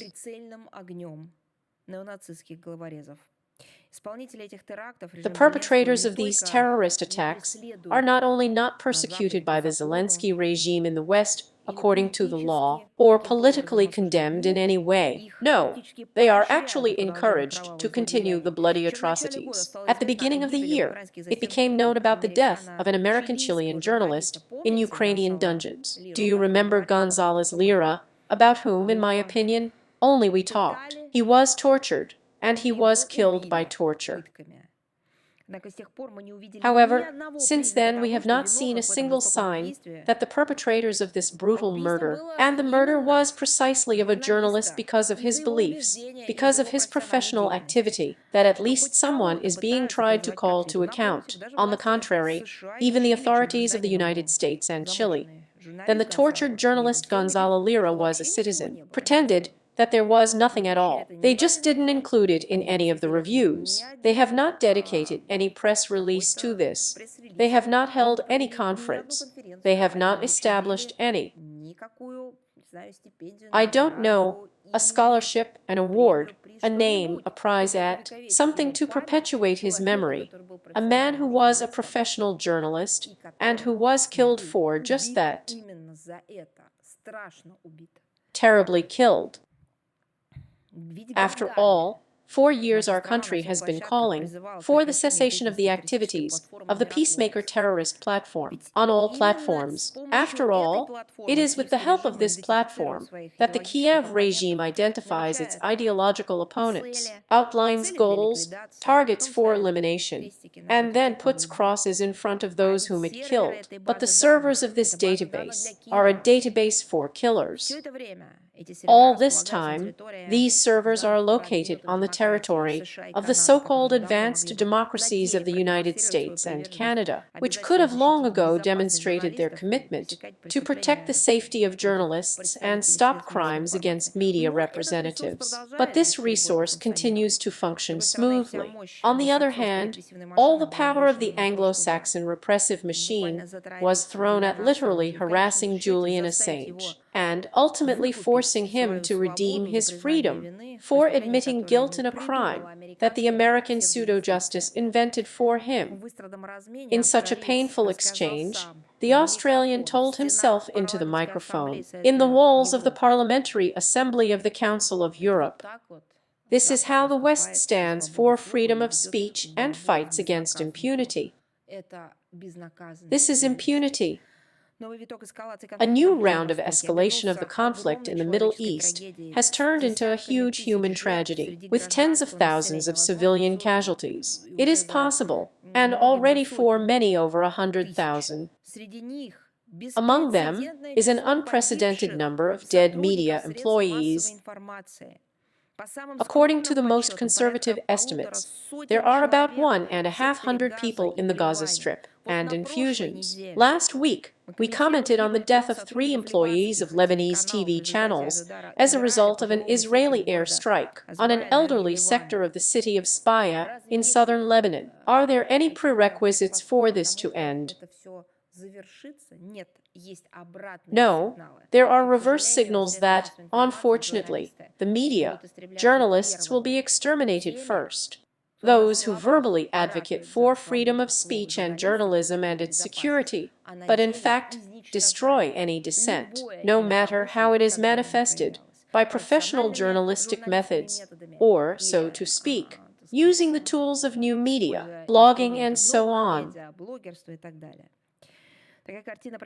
This picture of what is happening, in stark contrast to the ideals sung by the International Day, has a very simple explanation. Those who should fight impunity for crimes against journalists have themselves turned into criminals, who suppress any pockets of dissent in various ways, impose political censorship, hypocritically discarding all international obligations in the field of protecting freedom of access to information. Western countries create a fertile environment for this impunity, this lawlessness with their own hands. They forgive themselves, their wards, any acts of aggression, any acts of terrorism, harassment of journalists objectionable to the media, any criminal forms. Everything is already possible for them, taking advantage of personnel positions and financial opportunities in specialized human rights structures. Washington and its inner circle literally paralyzed the entire international system of ensuring media freedoms. They shut everyone up, trampled on, destroyed all the institutions that could have said something at least a couple of years ago by casting a vote or writing 3 lines on social networks.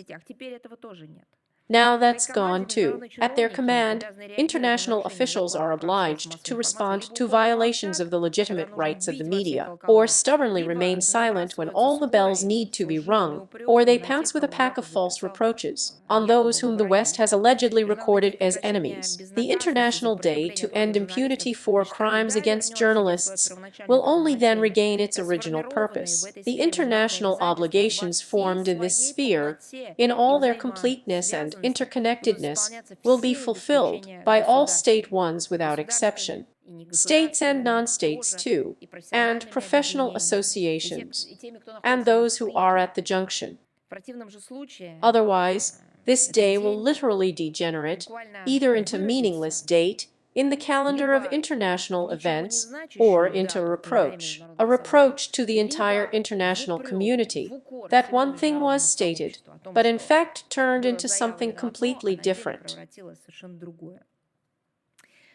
But now about the most important date for our country. On the 4th of November, our country celebrates National Unity Day. It is timed to coincide with the anniversary of the liberation of Moscow from the Polish invaders in 1612. At the beginning of the 17th century, the Russian state was going through one of the most difficult periods of its history, the time of troubles that began after the death of Tsar Fyodor Ivanovich, the last autocrat of the Rurik dynasty. As a result of conspiracies, coup, and interventions, rulers and pretenders to the Russian throne were replaced one after another. On the 4th of November, 1612, the Zemstvo headman Kuzma Minin, Prince Dmitry Pozarsky, leading the People's Militia, liberated Moscow from the Polish invaders. Among the militia, there were representatives of various classes. People's confessions, the liberation of the capital, the unity of the masses of the people, served as a powerful impetus for the revival of the Russian state. In memory of this feat, in 1818th year, by decree of Emperor Alexander I, a monument to citizen Minin and Prince Pozarsky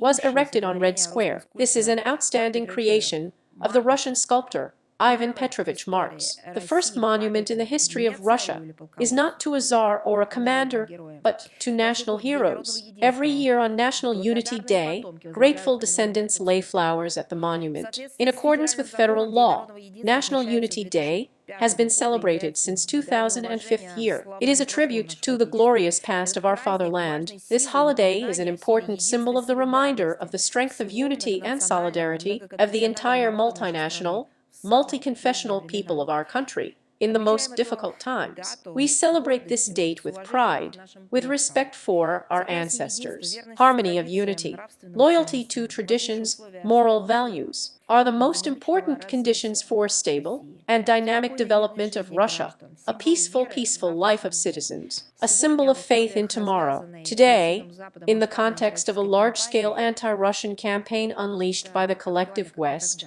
this is more relevant than ever. As the president of the Russian Federation noted, Vladimir Putin quotes, "The traditions of caring for the fatherland, the willingness to defend and protect it, in the character of our multi-million and multinational people." And I am ready to answer your questions. Is international life with us? Hello, Maria Vladimirovna.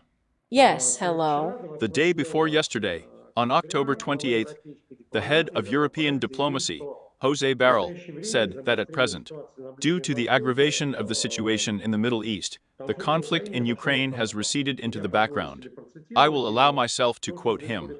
"What is happening in the Middle East indicates that we have lost our sense of humanity. We are no longer talking about the war in Ukraine as much as if it had ended. But no, I assure you, it's not over.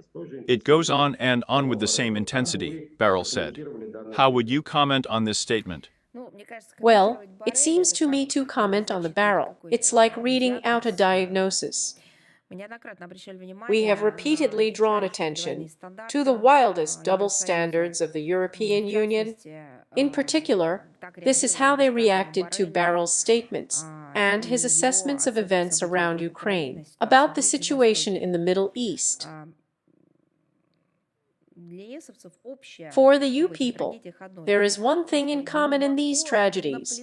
They simply do not care deeply about people. They are indifferent to the Palestinian, Lebanese, Syrian victims, as well as the fate of Ukrainians and Russians. The EU cares exclusively and only about financial and economic benefits.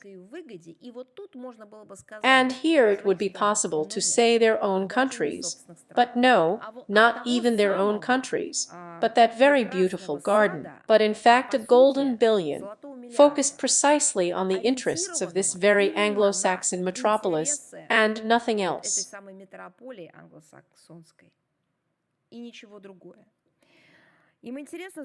They are interested in earning political points, loading the European-American military-industrial complex, putting together the next pro-Western coalitions against one or other geopolitical opponents, which would allow them to prolong somehow, at least for some time, the feeling of being this very blooming garden surrounded by a jungle. In general, it seems to me that this is what they call a world order based on rules, and it is better to speak of the rule of only one dictate force, cruelty, within which they want to subjugate as many countries of the global South and East as possible. As for the situation around Ukraine, the end of the conflict, it seems to me that this can be considered as sincere. Once again, a sincere confession of the barrel has been made. Indeed, the European Union is doing everything possible to ensure that the fighting does not end in any case, but only intensifies, deepens, expands. For this, the EU, strictly speaking, supplies weapons, allocates money, trains. Yes, it trains Ukrainian militants, invents all sorts of legal, these are not even norms, but anti-norms, for deporting Ukrainian migrants to the front, creates conditions for recruiting its own citizens into the ranks of the armed forces of Ukraine, spreads pro-Ukrainian propaganda, provides political cover for war crimes and terrorist attacks committed by the Zelensky regime, a quick political solution to the Ukrainian crisis. And this, again, the barrel has been recognized repeatedly, is not in the interests of the current leaders of this collective West, American curators. They continue to make money on the death of Ukrainians and the destruction of Ukraine. They continue to steal our assets. They continue to solve their own problems at the expense of others. Well, as a matter of fact, in the traditions of colonialism, turning into neocolonialism. One more question. By the beginning of the 25th year, the next, Russia intends to increase the supply of Russian gas to Uzbekistan via the Central Asia Center gas pipeline. Are there any problems at the moment that lie in the political and diplomatic plane, which slows down the development of Russian-Uzbek energy cooperation? And if such problems arise in the future, how effectively can we solve them through the interaction of foreign ministries and within the framework of the work of the Russian-Uzbek Business Council? Well, let me remind you that in October of the 23rd year, the presidents of Russia, Kazakhstan, and Uzbekistan launched the supply of Russian natural gas to Uzbekistan in transit through Kazakhstan under a 2-year contract between Gazprom and Uzgatrade. To date, the volumes the volume of supplies exceeds 5 billion cubic meters of gas. There are 5 as many as 1/10. In addition, Russian companies Gazprom and Lukoil are successfully implementing a number of projects for the development of gas fields on the territory of Uzbekistan itself. The parties plan to further gradually increase cooperation in the gas sector. There are no problems that would slow down the development of bilateral energy cooperation. To be honest, there is not in our bilateral relations. All issues are resolved constructively. The topic of energy is included in the agenda of negotiations, both at the highest high level and in an interdepartmental format at the expert level. Prospects for cooperation in this area were discussed during the meetings held this year. I am referring to the state visit of the President of the Russian Federation, which took place on the 26th-28th of May, of the official visit of the Prime Minister of the Russian Federation to Uzbekistan. The visit of the Russian Prime Minister took place in Uzbekistan from the 9th to the 10th of September. This topic was also discussed during these visits. Therefore, it seems to me that we can say that energy cooperation occupies such an important place in our bilateral relations, and the foreign ministries of our two countries are in close contact and provide this type of cooperation with the necessary political and diplomatic assistance.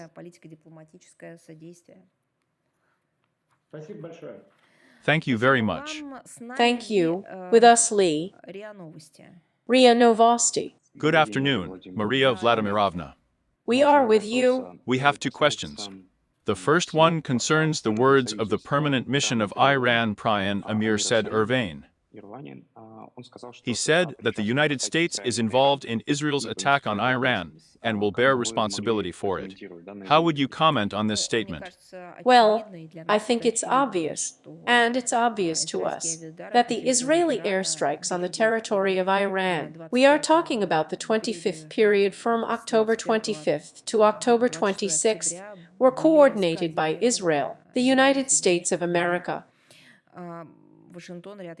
Washington and a number of its allies not only did they not try to dissuade, did nothing to stop Israel from this dangerous undertaking, but on the contrary, they showed in various ways that it had the right to take such a step too. It was all before your eyes. And, accordingly, Washington regularly supplies Israel with weapons. In fact, the Westerners deliberately provoked a new round of escalation in the Middle East. In addition, as far as we can judge, the Americans passed intelligence information necessary for strikes to Israel. Such actions that do not lead to de-escalation, do not lead to it, are not a sign of this de-escalation, do not work for de-escalation, and it is really necessary for the region, entail an increase in tension, deserve condemnation, and the most negative assessments. Also obvious, and our representatives at international organizations, first of all our representative of the Prion in New York, regularly talks about this. Thank you very much for the answer. The second question concerns the following. On the 22nd of October, the 24th year, the European Union, by human right, issued a ruling on Kabil's club against Russia. European only, not the Union, and the court, probably. The court, I apologize, made a reservation in which it sided with 107 applicants recognized in Russia as agents, and who did not comply with the requirements of the relevant legislation. How would you comment on this? I would like to remind you that Russia terminated its participation in the Council of Europe on March 16, 2022 year. Questions about the Herc, his decisions, which he just, churns out with some kind of schizophrenic force and speed in relation to our country, continue to come as if all this has at least some significance. I want to emphasize that for Russia this body, which, well, we can't really call a court, if by this word we mean justice, and other structures of the Council of Europe implementing the anti-Russian campaign of the collective West. For us all this is an empty place. Yes, we perfectly understand why all this is being done. This is a continuation of the line of information and political feeding of Russophobia. It's a tool. It's a hyped brand, a mechanism, I don't know, a weapon, anything. It has nothing to do with the court, and even more so with justice. Engaged here are these lampoons, which are published under the Soviet European emblem, for a long time, in my opinion, have become clear to everyone. I mean their original meaning. Again, the political goal of the persecution of Russia in all directions. The organization has finally discredited itself by choosing the path of direct confrontation with our country. Strasbourg seeks to lead, it seems to me, any anti-Russian initiatives, including the creation of pseudo-legal, quasi-judicial structures on this site. Well, it would be good if they saw problems with themselves, including, or, for example, the problems of Ukraine, the Kiev regime. Well, then maybe it would be possible, despite the fact that we left this organization, to say that one way or another, well, there may be some kind of objectivity or subjectivity, but there is an obvious bias. But here we see the opposite, obvious bias. We see that there are no other problems for the Council of Europe, from which Russia has withdrawn, except for Russia. Well, it seems to me that in this ideological frenzy, they completely forgot about their own charter and the fundamental principles of the rule of law and democracy. Thank God, to be honest, they finally came out. There have been so many debates. Well, it has happened, and I would like to note that in Russian law enforcement practice, there have already been precedents of such reverse decisions on the removal of the status of an agent from individuals and legal entities after the grounds for their inclusion in the corresponding rest have ceased. This is the same law that prescribes mechanisms, including reverse action. It seems to me that since this structure of the Council of Europe is also engaged in the affairs of non-member countries, they could quite turn their eyes to the United States, to all the questions that, well, this is the Council of Europe, well, that's right, This is the Council of Europe. It should deal with the European continent, where, again, due to the actions of the European Union, alas, the United States began to dominate. Therefore, let them deal with the states. And this is exactly the birthplace of the laws on foreign agents that operate there. This law from 1938 year should have been, well, they do not cancel such archaic things, but sometimes they do not apply. On the contrary, they uncovered it in the 16th, 17th years. Well, have you ever heard that in the States, this very notorious FARA law on foreigners made reverse decisions to remove the status of a non-resident from persons who were recognized as agents under this law? Инагента с лиц, которые были признаны инагентами по этому закону. Я нет. I'm not. Напротив, On the contrary, those who have already fallen under the ice rink of this very machine of crooked justice in the States prefer to confess to any status or impose any activity on them there in order to avoid criminal prosecution for refusing to do so.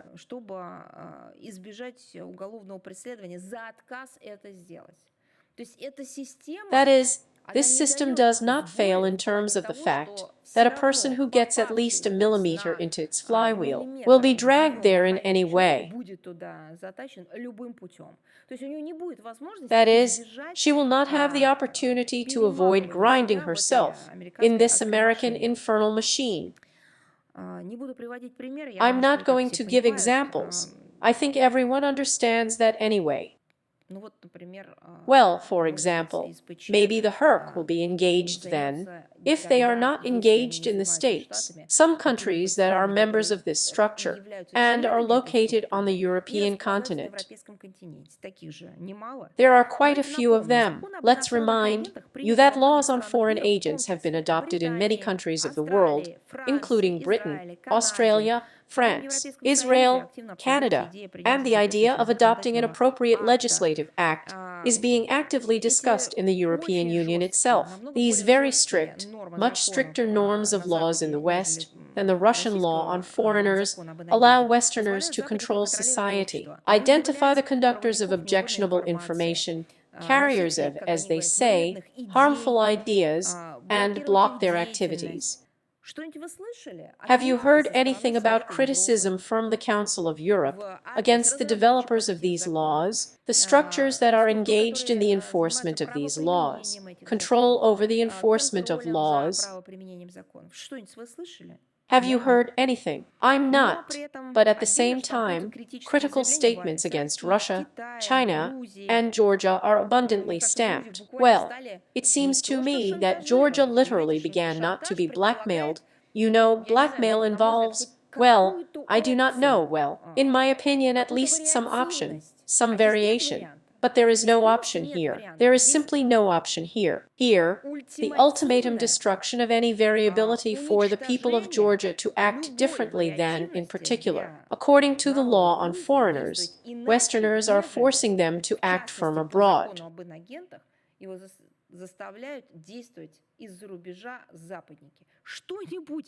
Have you seen anything from the same? I do not know there is a Herc or a whole European website condemning themselves, or those who blackmail Tbilisi on their behalf condemning.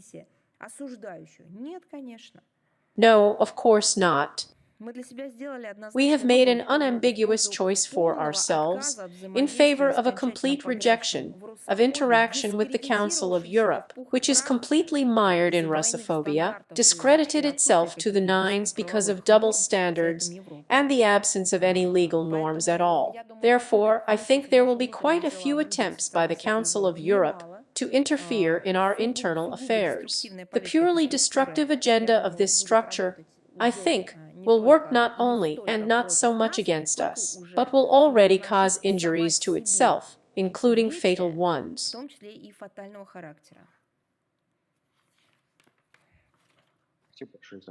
Like, there's no answer. So is the news with us. Hello, Maria Vladimirovna. Good afternoon. There is a week left before the US elections, but the favorite in the race has not been determined. How do you assess the chances of rivals, Donald Trump and Kamala Harris? Well, I think that the citizens of the United States of America should evaluate their chances and evaluate them in general. Another thing is, it seems to me that the whole world sees that the people of the United States of America themselves are suffering from the madness, that the American political system has turned into inside and outside. And it seems to me that these electoral games are harming the citizens of the United States of America. I think that it is not for nothing that even the most sacred traditions are violated, in particular, democracy, which is strange for us and strange in principle. Even for such bold interpretations, is the tradition of supporting the media as a whole of a particular candidate, because after all, the media should maintain objectivity before and during elections, and not political engagement. But even these traditions, as you can see, have reached a dead end in the United States of America, not because they realized that they should be objective, and not part of this very policy of electoral activity, but because, in my opinion, they rejected with horror what they see and what is now in the States. Everything is mixed up here. Wild rhetoric, crazy fragmentation, disunity, fragmentation of society, an attempt on political figures, presidential candidates, and attempts, the inability to conduct at least some kind of dialogue among people who, so to speak, are called to unite society and the country, and they can't even talk to each other normally negotiate. У людей, которые, так сказать, призваны объединять общество и страну, а они даже не могут друг с другом нормально договориться, кстати говоря, и внутри даже By the way, одной и той же even within the партии, same как мы party, видим. as we see in a number of examples, disrespect, disregard for the norms of the law, about morality, some high standards, everyone has already forgotten. Freedom of speech, you see, turns either into some kind of commercialization, an endless advertising campaign, or, so to speak, in the absence of objectivity due to fear, or some kind of literally self-criticism of the media on themselves out of fear, and or out of fear of someone else.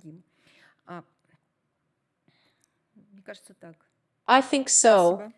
Thank you. Thank you. Is the Media Corporation of China with us? Yes. Good afternoon, Maria Vladimirovna. We have two questions today. The other day, the NATO Secretary General confirmed, talking to journalists, the information that North Korean forces were sent to Russia, in particular, that their forces were also sent to the Kursk region. And on the same day, it was the 28th of October, the DPRK Foreign Minister Choi Song-hee went to Moscow on an official visit. Having met with the Russian ambassador to the DPRK before that, this is the third visit, I note, this year by the Chinese head of the North Korean, Foreign Ministry to Russia. Is this visit somehow connected with the conflict between Russia and Ukraine? Can you comment on this in any way at all? Well, you know, I started with this topic because there were a lot of questions. I think she answered, but if not, I will say that I will remind you that a foreign policy dialogue is developing between the two friendly neighboring states. This is the norm, this is the law of diplomacy. This, it seems to me, should not cause anyone any questions. The exchange of visits between the foreign ministers is a common diplomatic practice. Moscow and Pyongyang are the spirits of the agreements at the highest level, and within the framework of the Fundamental Comprehensive Strategic Partnership Treaty, they aim to hold regular consultations on topical issues of bilateral relations, and, of course, international problems. And accordingly, the next trip, visit, arrival of the DPRK Foreign Minister Choi and Song-hee to our country is planned, and goes in line with all of the above. Topics, well, just in case, I will say, as in the framework of our contacts at the level of foreign ministers with other friendly countries, we discuss both the bilateral agenda and, of course, international affairs, including global crisis phenomena.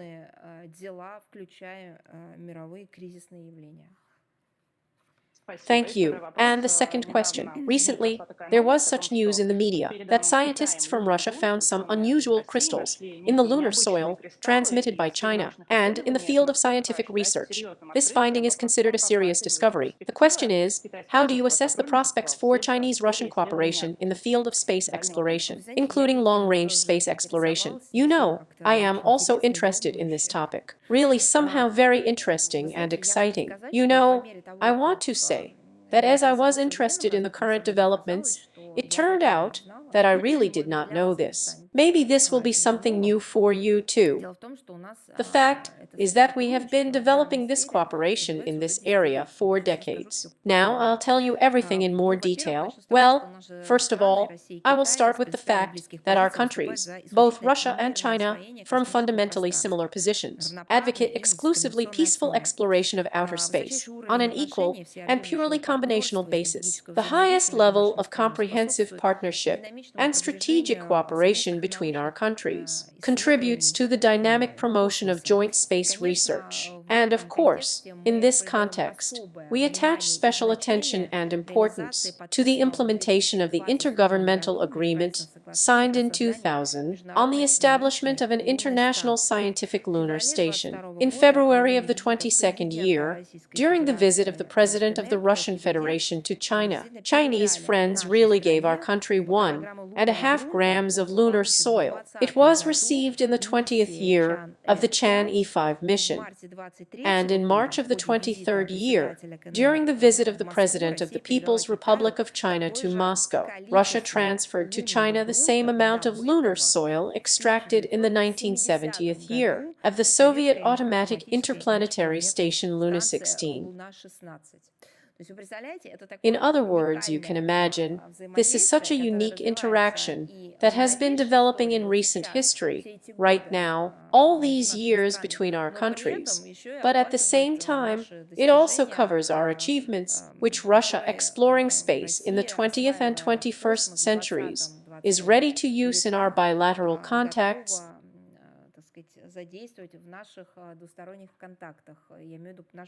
I am referring to our practical result of space exploration.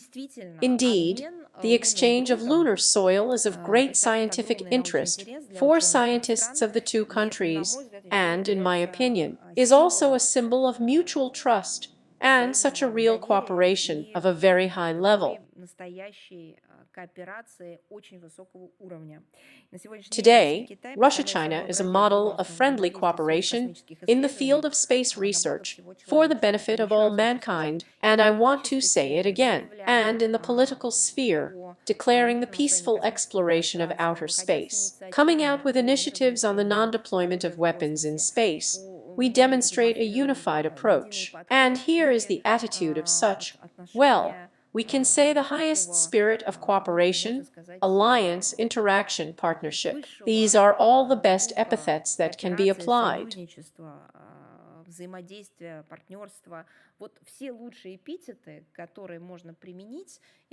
I'm not even talking about the legal side of the case right now. I am talking about how we implement these most important principles in our contacts on international platforms, in the political and international political sphere.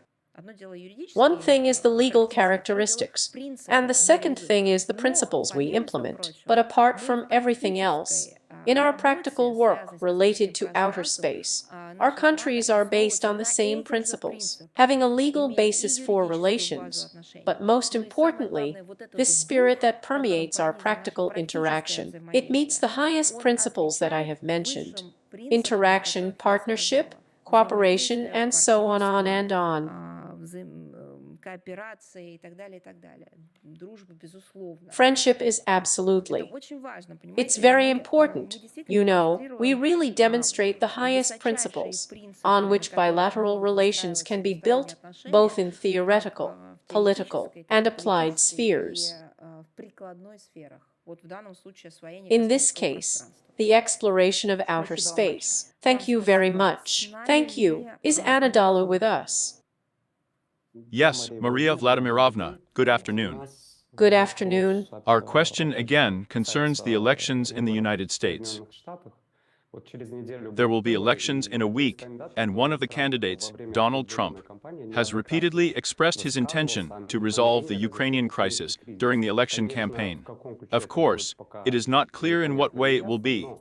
But in the meantime, the rhetoric of the second candidate, Kamala Harris, is aimed at continuing the conflict. That's why we have a question. Based on this, which of the candidates is preferable for Moscow in the light of the Ukrainian conflict and its resolution? Oh, well, it seems to me that not enough has been said. I would like to draw your attention to the interview of October 20th, which was given by Russian Foreign Minister Sergei Lavrov to the publishing house Arguments and Facts. We will definitely post a link in the text of the briefing and the corresponding quotes. I would like to draw attention to the answer to a similar question that was given by the President of the Russian Federation at a recent press conference in Kazan. We express our gratitude to all those who, regardless of their status, be it an official, a representative of civil society, a politician, speak or sometimes offer some options aimed at a peaceful political and diplomatic settlement of the situation around Ukraine. Why? Yes, because we ourselves have always acted from the same positions regarding the crises that were in different parts of the world at different historical moments. But again, I will quote or refer to the speech of the President of the Russian Federation in Kazan when he drew attention to the fact that there is still pre-election political rhetoric. There are concrete steps, and it is worth focusing on them. But I want to say once again, we are grateful to all those who talk about peace, who use exactly such approaches in public work as initiatives. We really appreciate it, because this is the very normality that, unfortunately, many in the West have decided to abandon in favor of a kind of new normality and, in fact, abnormalities.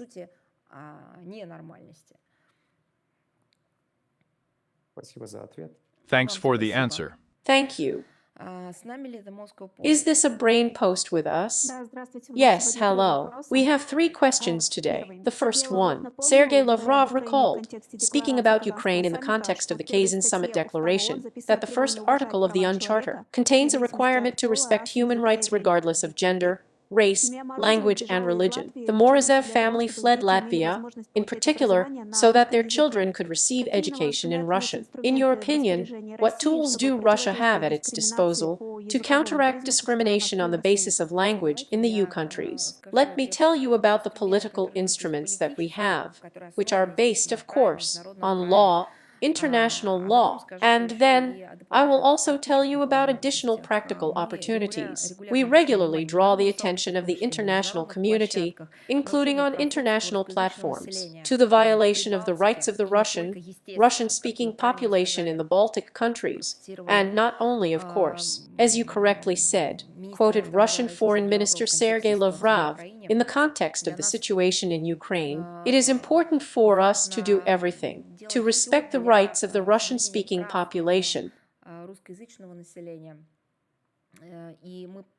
And it's true that in this case, we proceed from the fact that the countries are different, the problems are different. There is not just discrimination, there is persecution, but there are, for example, problematic issues, and there is an exception to the normal situation in the form of some extraordinary cases. We use different capabilities, different tools everywhere. Well, if we talk about the Baltic states, the situation with the violation of the rights of the Russian-speaking population, it was already monstrous, and now the number has increased significantly after 2022 year because Russophobia has simply reached some new, qualitatively new level, in particular in the Baltic states. And these most vaunted Western, European human rights structures, instead of protecting people, on the contrary, indulge nationalism in all its manifestations. Look, the European Court of Human Rights has repeatedly sided with Riga, repeating the hackneyed theses of the Soviet occupation. As they say, the annexation of allegedly Latvia. In recent years, the HERT has made a series of decisions at all where it considered the transition of educational institutions. We are talking about kindergartens, private and public schools, completely into the Latvian language of instruction, not violating the Convention on the Protection of Human Rights and Fundamental Freedoms, and did not establish discrimination against the Russian-speaking population of the country. Other Baltic countries, seeing what is happening, are apparently rubbing their hands, I mean their regimes, trying on the court's conclusions favorable to them on their policy of derussification. In this situation, we really rely only on ourselves, on our active actions. We understand that the legal mechanisms created in Western Europe or in the European space, but by national-centric forces, do not work.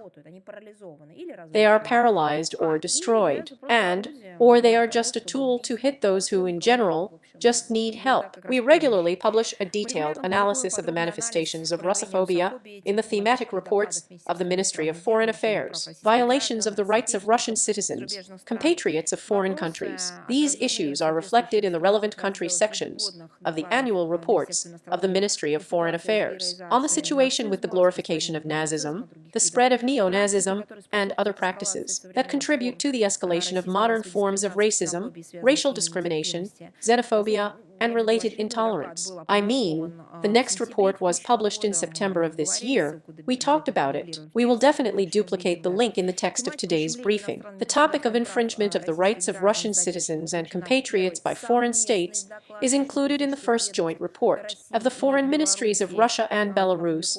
It was published this year in June. We will also duplicate the link. We actively use these reports in explanatory work among the non-member states and us participating states.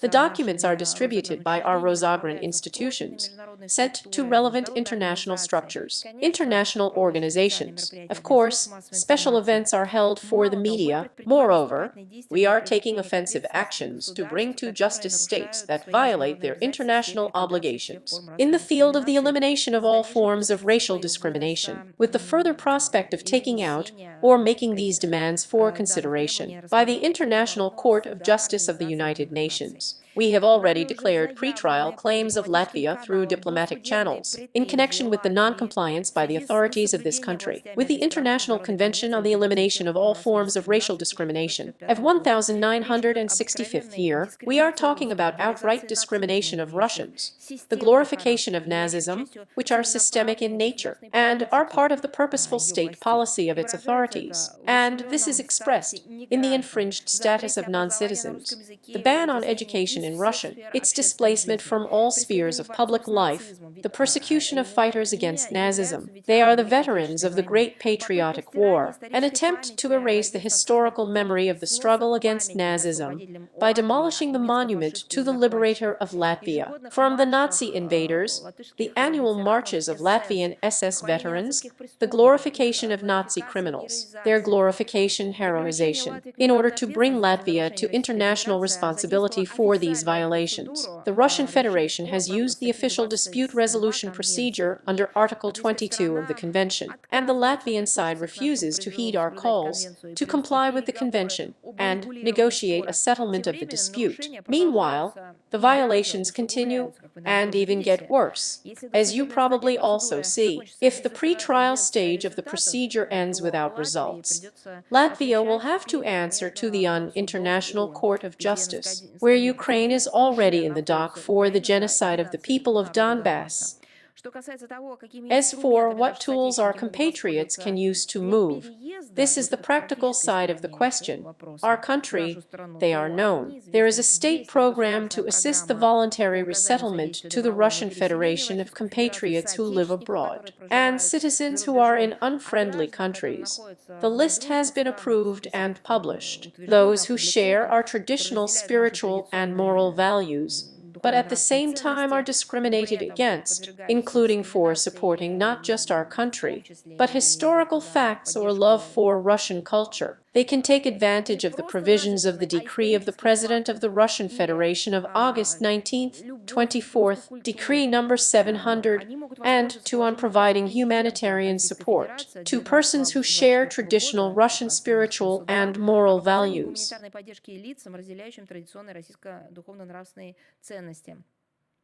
The corresponding instructions for the implementation of this decree have also been given to our foreign institutions. We will continue to support public organizations, work with citizens, with civil society, with human rights defenders in this direction, and, of course, separate classes of practical work. This is, of course, work with lawyers, with human rights defenders. There is also a list, it is also published, available on the resources of our embassies, of those lawyers whom we recommend to protect the rights of compatriots, and again of those categories who are subjected to similar discrimination abroad. Thank you. The second question: how would you comment on the participation of Secretary General Antonio Guterres in the BRICS summit in Kazan? What opinions did the summit participants express on the prospects for reform? Well, how to comment? This is a fact. It has happened. The UN Secretary General took part, as a guest, in the BRICS Plus outreach format meeting. He made a speech. He spoke about his vision of the role of the UN in a rapidly changing world, which is characterized by the formation of a more democratic, just, multipolar world order. By the way, he decided to share his assessments on the 22nd of September in New York. Well, I mean within the framework of the Unpacty of the future. This package contains the Secretary General's initiatives to reform the entire system of multilateral cooperation. Accordingly, I will add to this topic, as you know, Russia and a number of other countries have expressed dissatisfaction with many provisions of this document aimed at blurring the intergovernmental nature of the UN, and, unfortunately, exaggerated by the absolutely unnatural and inefficient use of human rights issues and the component of the organization, forcing nuclear disarmament without taking into account security factors, linking development issues with human rights and gender issues. Just as you probably know with confidence, on the sidelines of the BRICS summit, Russian President Vladimir Putin held a bilateral meeting with the Secretary General. He discussed the situation in Ukraine, the Middle East, and the possibility of facilitating the passage of merchant ships in the Black Sea. It seems to me that it is normal, when key events are on the international agenda, that do not just imply regional issues, or some one international topic, or several relevant for some group of countries. And when it comes to major international events aimed at the development of equality, based on the same principles of the UN Charter, representatives of various international organizations are invited to them, and the UN Secretary General arrives there. It seems that this is the norm, and this is how international relations should develop. Our presidency has always emphasized this. Well, I think that the focus or central attention was paid to the BRICS agenda anyway, but at the same time, the negotiations with the UN Secretary General did not escape the attention of the media.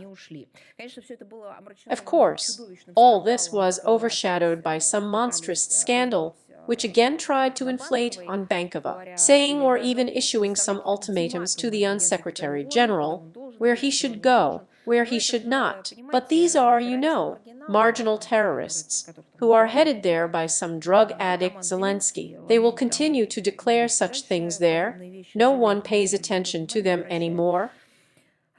As for the second part of your question, adaptation to the rapid processes of forming a more democratic multipolar world order is literally impossible without a qualitative transformation of the UN system and its key body, the UN Security Council. There is an obvious need to make the Security Council more representative. How many times have we talked about the underrepresentation of continents? The current structure is characterized by a numerical majority of the collective West. It does not correspond to current realities. Moreover, This is not so much a question of current realities. It is the very architecture of the participation of Western countries in the Security Council.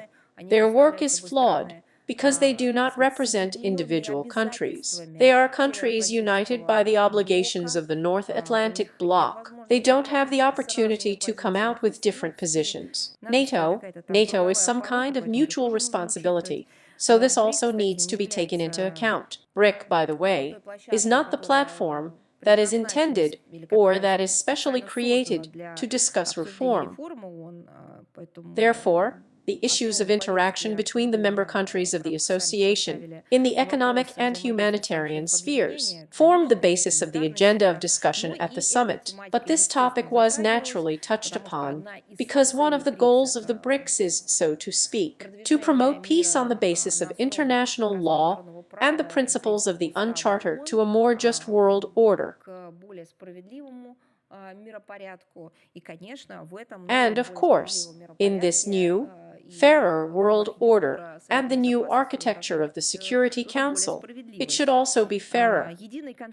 As you are well aware, there is no single consensus position on the modalities and direction of the SR reform. The participants of the BRICS summit have different points of view on this issue. Representatives of Brazil, India are part of the group of four. Germany and Japan are also included there, which promotes an immediate increase in the number of permanent and non-permanent members of the Security Council, and seek to gain permanent residence in the Council. Russia supports the aspirations of Brazilian and Indian partners as authoritative representatives of the Global South. China expresses positions that are in tune with us, supporting the expansion of the UN Security Council, exclusively at the expense of the state of the Global South and East. Ethiopia, as a representative of the African Union, supports the provision of at least 2 permanent and 2 additional non-permanent seats for African countries, to the existing 3. At the same time, the right to select candidates from the continent for these seats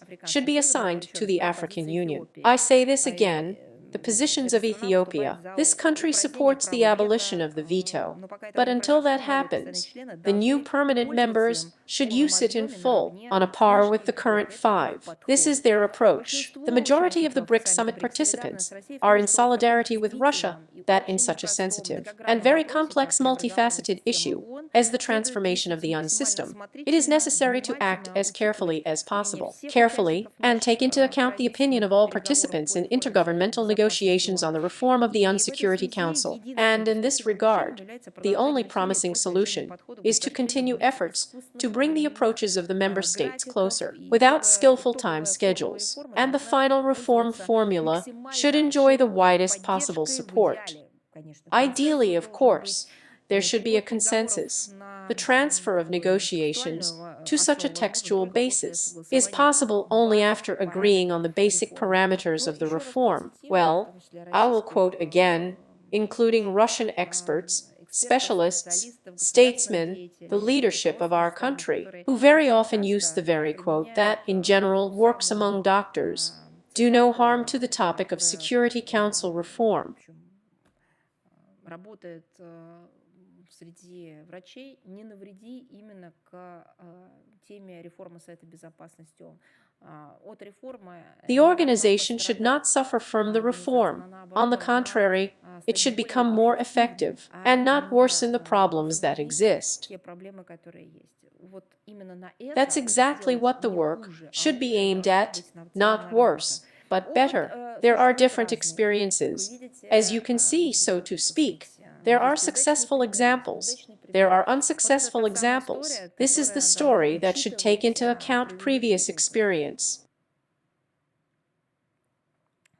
Thank you. And the third question. In early June, Deputy Foreign Minister Mikhail Galuzin said that the West is trying to implement a new maiden scenario of a change of power in Georgia by October. Do you expect official statements about what is happening in Tbilisi today? You have already talked about the US threats against the Georgian authorities, but where, in your opinion, is the route? Well, it seems to me that we are seeing the implementation right now, or we are seeing how the assessments that our country has given have absolutely confirmed themselves. We were right, and what we are seeing now, in particular in Georgia, confirms the correctness of our conclusions. For several months, Washington and Brussels have been doing everything that will affect the choice of Georgian voters. And absolutely everything is biased, and all because Georgia and the people of Georgia decided to limit the possibility of external influence on the internal affairs of their own independent sovereign country by adopting a law on transparency of foreign influence. There are also opportunities for promoting the law on family values and protection of minors, which are alien to conservative, reasonably conservative Georgian society, on liberal Western pseudo-values.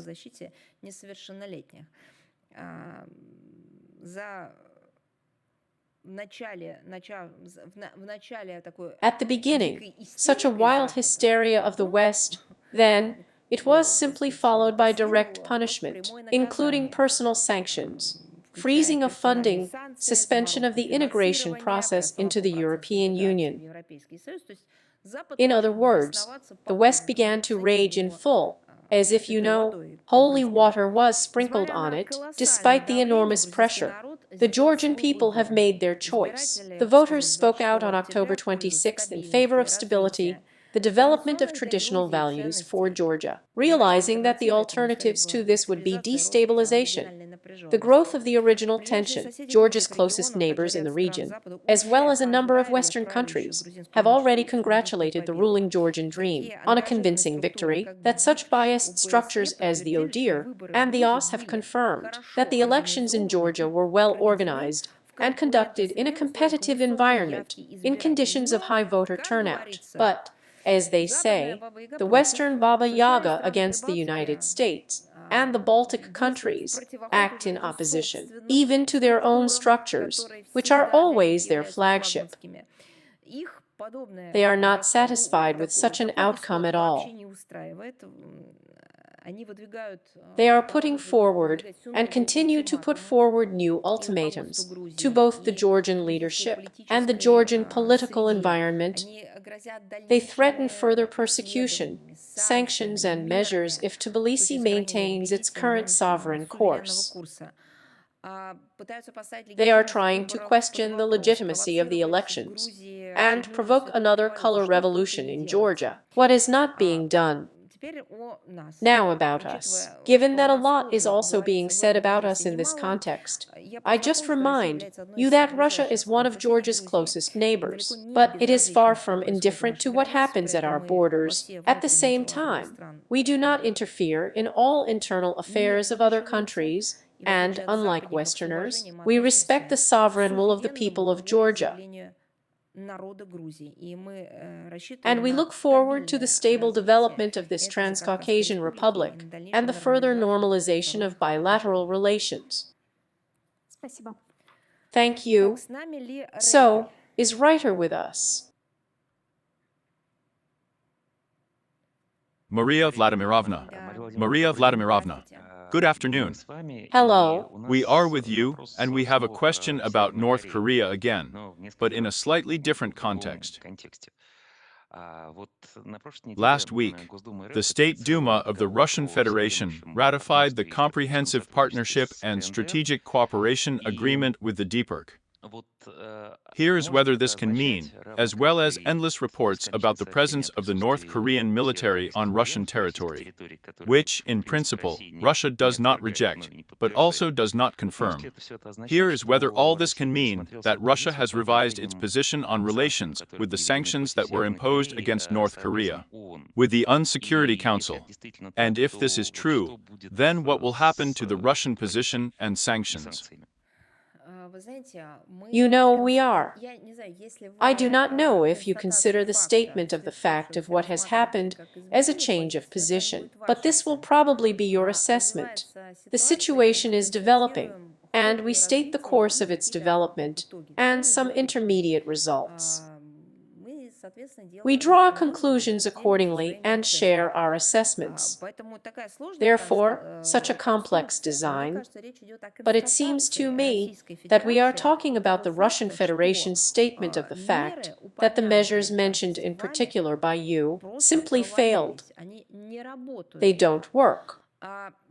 And if you, I am sure that you will find confirmation of my words both in countries and from official representatives of countries that we call unfriendly. I think they will also confirm this to you. Is it possible to talk about changing their position? I don't know, but it's a statement of fact. Now but we will definitely talk more about what a change of position actually is. I will probably conclude the answer to your question with this. Let's go in order. We have repeatedly commented on the comprehensive strategic partnership agreement between Russia and the DPRK, perhaps even more often than we should, because there is nothing unusual. There is nothing extraordinary in the fact that the two states, as I said today, neighbors, with good neighbors, with a history of relations, agree on the basics of interaction in different areas, including those concerning their own safety. Why is this strange for the West? Maybe because the West has demonized both our country and the DPRK with all its might. Well, probably yes. It's strange for them, for those who are consumers of only the Western mainstream is possible. But if we talk about reality, there is nothing incomprehensible about it. The tasks laid down in this document will be carried out within the framework that is again indicated there. It seems to me that those who are set up for peaceful, mutually beneficial cooperation with Russia have nothing to worry about in this sense. To those who still dream of inflicting a strategic defeat on our country, how they are doing some kind of damage there or there. I don't know what they just promised us there. Who is again overwhelmed with thoughts and dreams about how to tear us to shreds somewhere else. Well, then yes, we strongly recommend abandoning these absolutely unnatural, meaningless desires to stop threatening actions. Change the rhetoric a little, or maybe not even a little. Because we will always give a proportionate response to all this aggressive and destructive. Now about the international sanctions measures against the DPRK. As we have repeatedly said, what I started with did not fail. Sanctions in no way, but on the other hand, it is necessary to understand who had what goals. If we are talking about the goal of resolving the complex problems around the Korean peninsula, the sanctions have failed. They did not work at any stage, they did not lead to any result from the stated goal. Moreover, we are now seeing 2 points. The situation has worsened, and secondly, we see that there is also a root cause of this very aggravation. And these most difficult problems around the Korean peninsula, and it, as we have repeatedly stressed, comes from the outside. Among other things, these sanctions have turned into a blunt instrument of the anti-Putin line of Washington, their allies, not to mention the heavy humanitarian projection of these restrictions. This refers to the humanitarian dimensions. For some reason, everyone forgets about him too. But maybe we will also be able to hear a statement of how these sanctions, instead of working to resolve the situation, worked against civilians, children, for example. We raise this issue with the UN Security Council, we raise it openly, we bring our arguments to the irrational and revanchist approaches of the collective West to Korean affairs, betting on a demonstration of military force, intimidation, blackmail, threats. This endless sanctions club fuels the smoldering conflict and sometimes literally pushes it to dangerous limits. Now, regarding the scope of our implementation of the decisions of the UN Security Council, and in general, compliance with international law and adherence to international sexual agreements, please do not worry. Russia, as a responsible participant in the international community, is not interested in aggravating the current security crises, owning new ones. Among the permanent members of the Security Council, there are definitely recognized masters in this matter, from whom no one can take away the palm of primacy. But at the same time, I would like to give you a really case, or really a factor, that would be worth thinking about. On March 25th, the Security Council adopted a resolution prepared by a dozen non-permanent members of the organization's foundation, which contains demands for an immediate ceasefire in the Gaza Strip. I understand that we are discussing different things, but we are talking about international law and its implementation. Implementation of the decisions of the Security Council, and this resolution prescribed a ceasefire just in connection with the period of the month of Ramadan. 14 countries of the UN Security Council voted for the resolution at that time, including Britain, China, Russia, and France. Once again, out of 15, 14 voted in favor. The resolution was adopted. Accordingly, we conclude that the United States was not among those in favor, but at the same time, they did not vote against it, did not quote it. Accordingly, they abstained. What then was explained into the microphone by Mrs. Thomas Greenfield, who is the US President at the United Nations. She said, now a direct quote, "We, that is, she was talking about the United States of America, skipped this resolution, abstained, but proceed from the fact that she told the whole world that this Security Council resolution, is not binding." End quote. Period. Let me remind you that before this amazing statement, after all, everyone referred to Article 25 of the UN Charter, which states, everyone must comply with the Security Council resolution.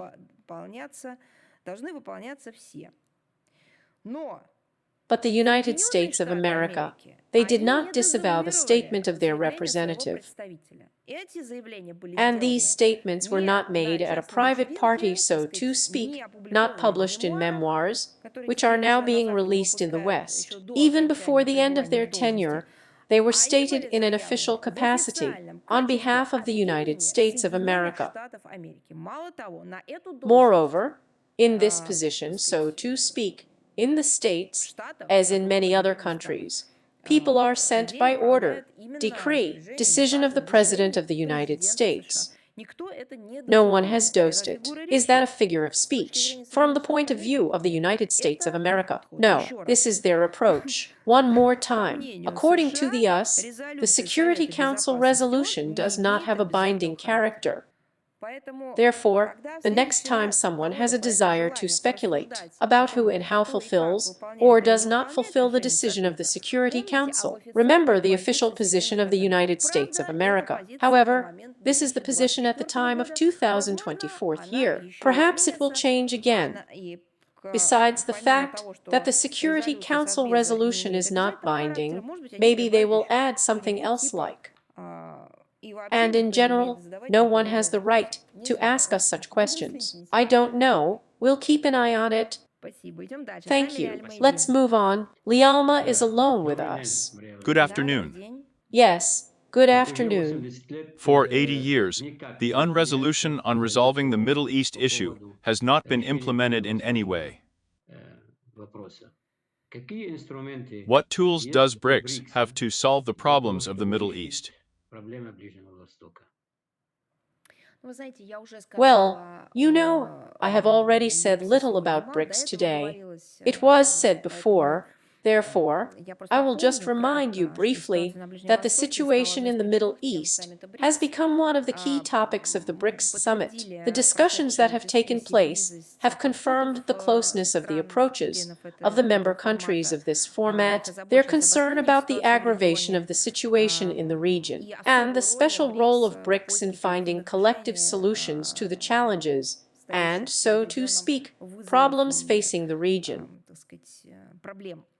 The leaders' declarations adopted at the end of the summit are consolidated by the general assessment. I think you have read this document. Concern is expressed about the further escalation of the conflict in the Gaza Strip, which may lead to an increase in tension, extremism, and extremely harmful consequences at the regional and global levels. The BRICS leaders appealed to all interested parties to comply with the norms of international law, as well as to exercise maximum restraint and avoid escalating actions and provocative statements.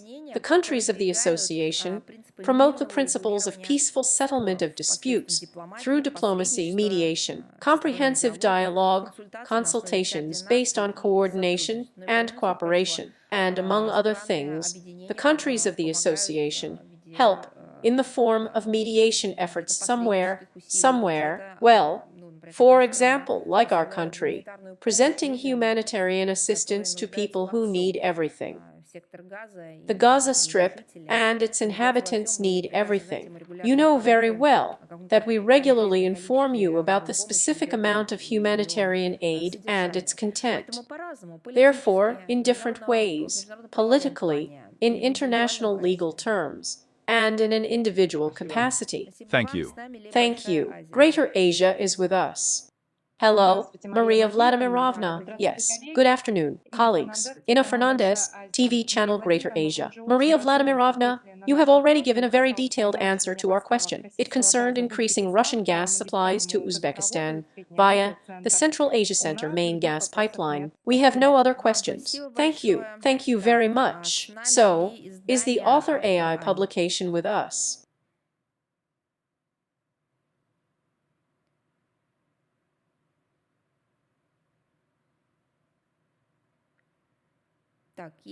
So, if not, then we will answer individually if there are any questions. And whether with us, and probably we have answered all the questions. If Maria Vladimirovna, come on, with pleasure, of course. Hello, Maria Vladimirovna, good afternoon. Less than Earl, greater than news with Rustam. President Zelensky said that the Prime Minister of India, in a render fashion, can influence the end of the Ukrainian crisis. He added that India could become a potential mediator of peace talks with Russia, in accordance with the Ukrainian format. Do Moscow receive signals about the possibility of such mediation? As you know, we certainly maintain contacts with Delis at all levels, including discussing the situation around Ukraine. As for ending the conflict, this has been stated repeatedly. The recipe is very simple: stopping the supply of weapons and stopping the sponsorship of Zelensky's terrorist activities. This is the main direct road to ending the conflict.